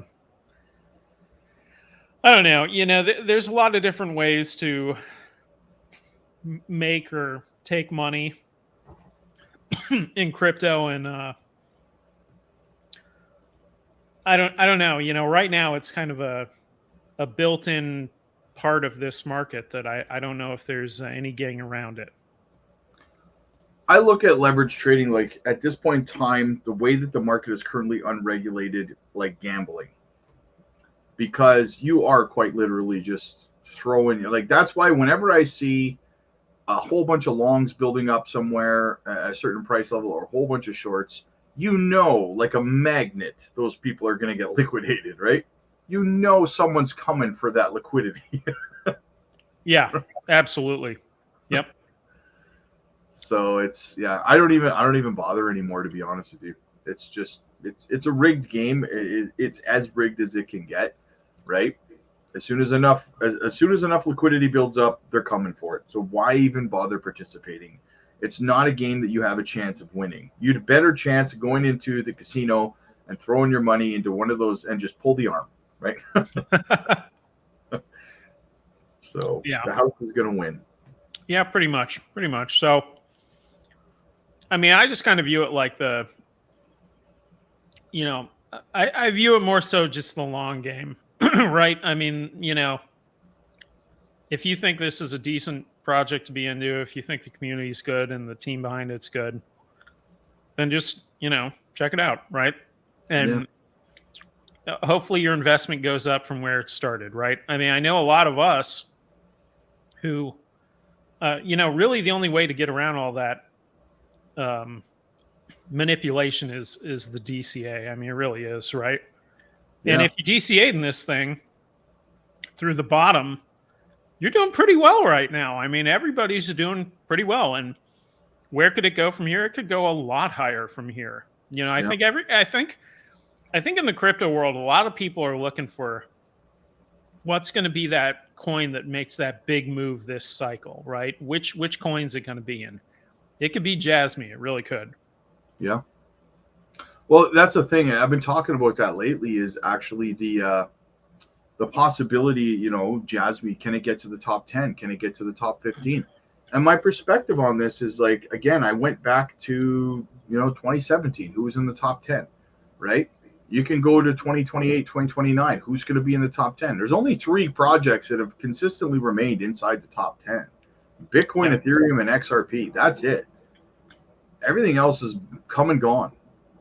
And it's not going to be any different this time around. Projects like, I'll bring up the top 10 right now, actually, and we'll have a look. Like, these projects, as good as they are, it's not to FUD these projects, right? But at the end of the day, markets, at the end of the day, most of them are going to be gone. And, like, BNB, very possible. Who knows what's going to happen with Binance? Eventually, are they going to get, destroyed by the government? They're not going to just allow them to exist forever. Banks are going to want to take over at some point, right?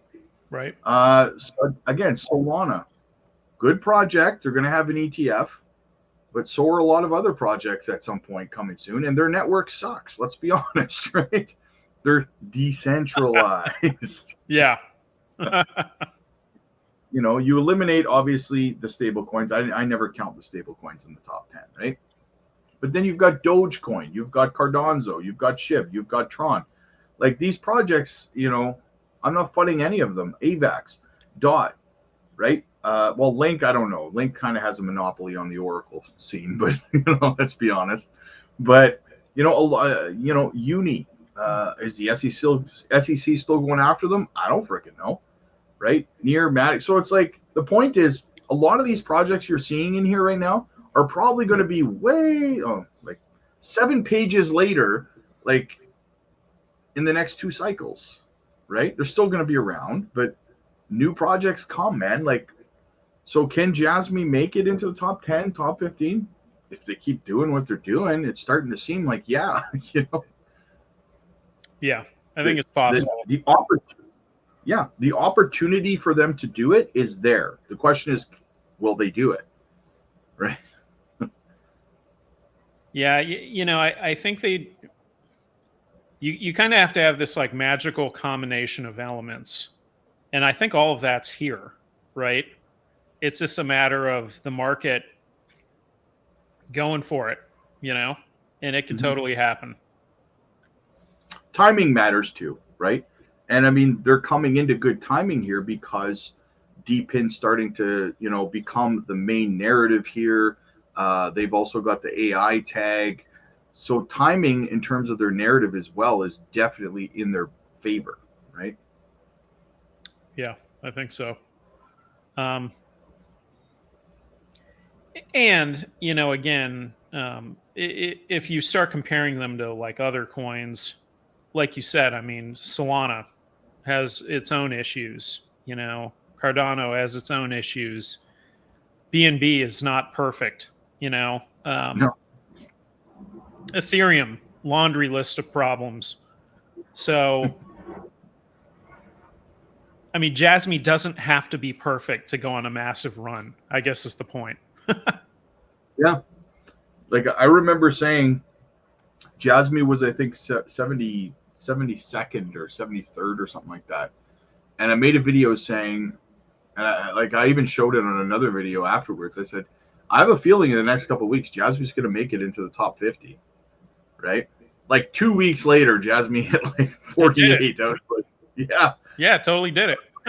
Wow. Like, I didn't think it was going to happen that soon, but it happened, right? So, yeah. I mean, if it could do that, like, what were we at the beginning of the year? Like 117th or something like that? Somewhere around there, 130 maybe. Yeah, something like that. Yeah, like we've leapfrogged some substantial projects, right? I mean, we've leapfrogged. I mean, I wouldn't say bonk substantial, but it's a popular meme coin, good community. Like Fetch AI, Pith, Algorand, SEI, Jupiter, right? Well, Jupiter's like the biggest TVL provider right now, right? Well, I think there's a lot of people, you know, that have been shuffling their funds around, you know. Yeah. I've seen a lot of that on like Reddit of people moving their coins around from stuff that's just sort of sitting flat, you know, move it over here, see what happens. I hate that. That's such a mistake, in my opinion. Like I always tell people, like they're like, people ask me, what about Web3 gaming, Rob? Like it's been so like boring. Nothing's happening. Is it ever going to be like, guys? When a niche is stoic like that, that's when you want to be buying it. When it's boring, right? Yeah. Like what are you talking about? You want to move my money out of that? No, I'd be putting more money into it right now. Don't take your money out of something that's boring right now and put it into something that's hot. Are you crazy? Yeah. But some people do it, and what are you going to do? Well, one guy. At the same time, though, I would say that, you know, if Jasmy goes on like a Cardano-esque run and it's floating right now around 3 cents, that could still be a good buy, you know? Yeah. But, I mean, it is a good buy. But for me, when someone asks me, hey, Rob, should I, because like I've been stocking up on XCN a lot lately, Onyx coin, right? And people ask me, you know, a lot of people getting on board with it and stuff. They're like, should I sell, like I have, you know, 5 billion Jasmy, should I sell $1 million and buy XCN with it? I'm like, oh, you know what? No, like you should not be robbing Peter to pay Paul, right? Like make some extra money and fill up on your, if XCN is your project, then fill up on it. If you're happy with your Jasmy holding, why would you deduct away from that? Put it aside, forget that you have it, and then start, same way you built up your Jasmy bag, start building up your XCN bag or whatever it is, right? Like, yeah, I've never found it profitable to rob Peter to pay Paul. I think you also kind of run the risk of being like too diluted, you know? You're pulling from a successful position or somewhere else to move it over here, sometimes you can kind of dilute yourself a little too much, you know? Yeah. Yeah, I agree. I agree. I have a very simple method, man. As soon as I feel we're close to the bottom of a bear market, I pick one project and I pick a target. Okay, how much of this do I want? Where do I see it going? You know, and then I just fill that bag until I've got it where my goal is, and then I pick the next project, and so on and so forth for the entire 2.5 years or whatever it takes, right? Yeah. And obviously I stay up to date on what those projects are doing so that the bag doesn't kind of get destroyed on me. But yeah, I don't know. That's how I do it. And I understand a lot of people have come into the market and they haven't had the benefit of a full bear market to do that. But you know, just stick with the person that brought you to the dance, I suppose, if you don't have a lot of money to start with, right? Yeah. Like, I don't know. Don't listen to Jerry Banfield. That's all I'm telling you. Whatever you do, don't listen to that guy. Everything's going to zero. You know, that's so funny that you highlighted that because I didn't even know he was doing that.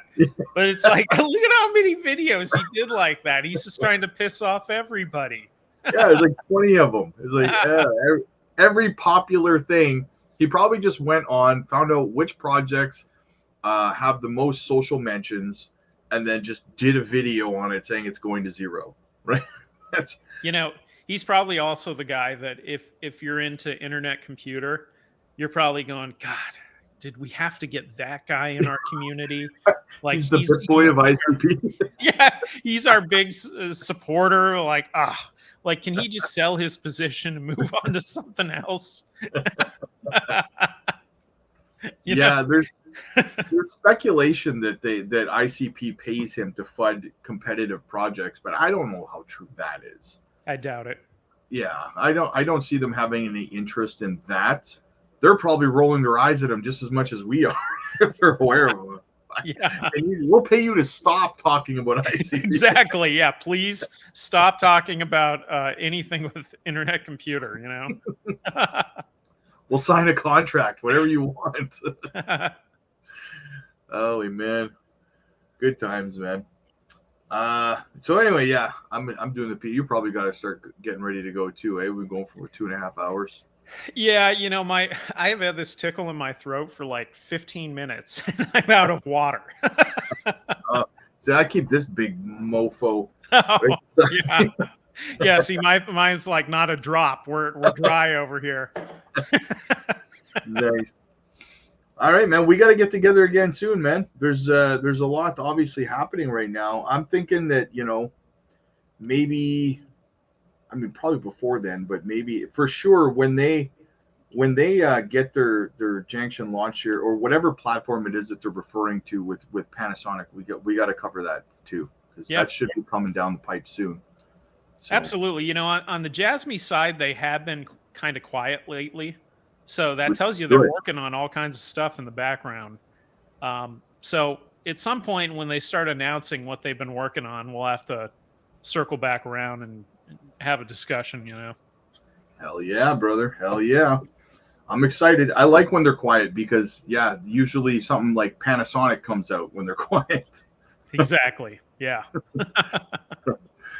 All right, brother. I'm gonna wrap her there. I will. I'll shoot you a DM. We'll coordinate something. We'll chat again, man. All right, man. Till next time. All right, brother. Also, guys, real quick, make sure you go again. I put the link in the chat multiple times. Go watch Jesse's video. Shoot him a sub. All right, brother. I'll talk to you later. All right, guys. I'll be back in a little bit. Hopefully, you guys enjoyed the stream, and I'll talk to you guys later.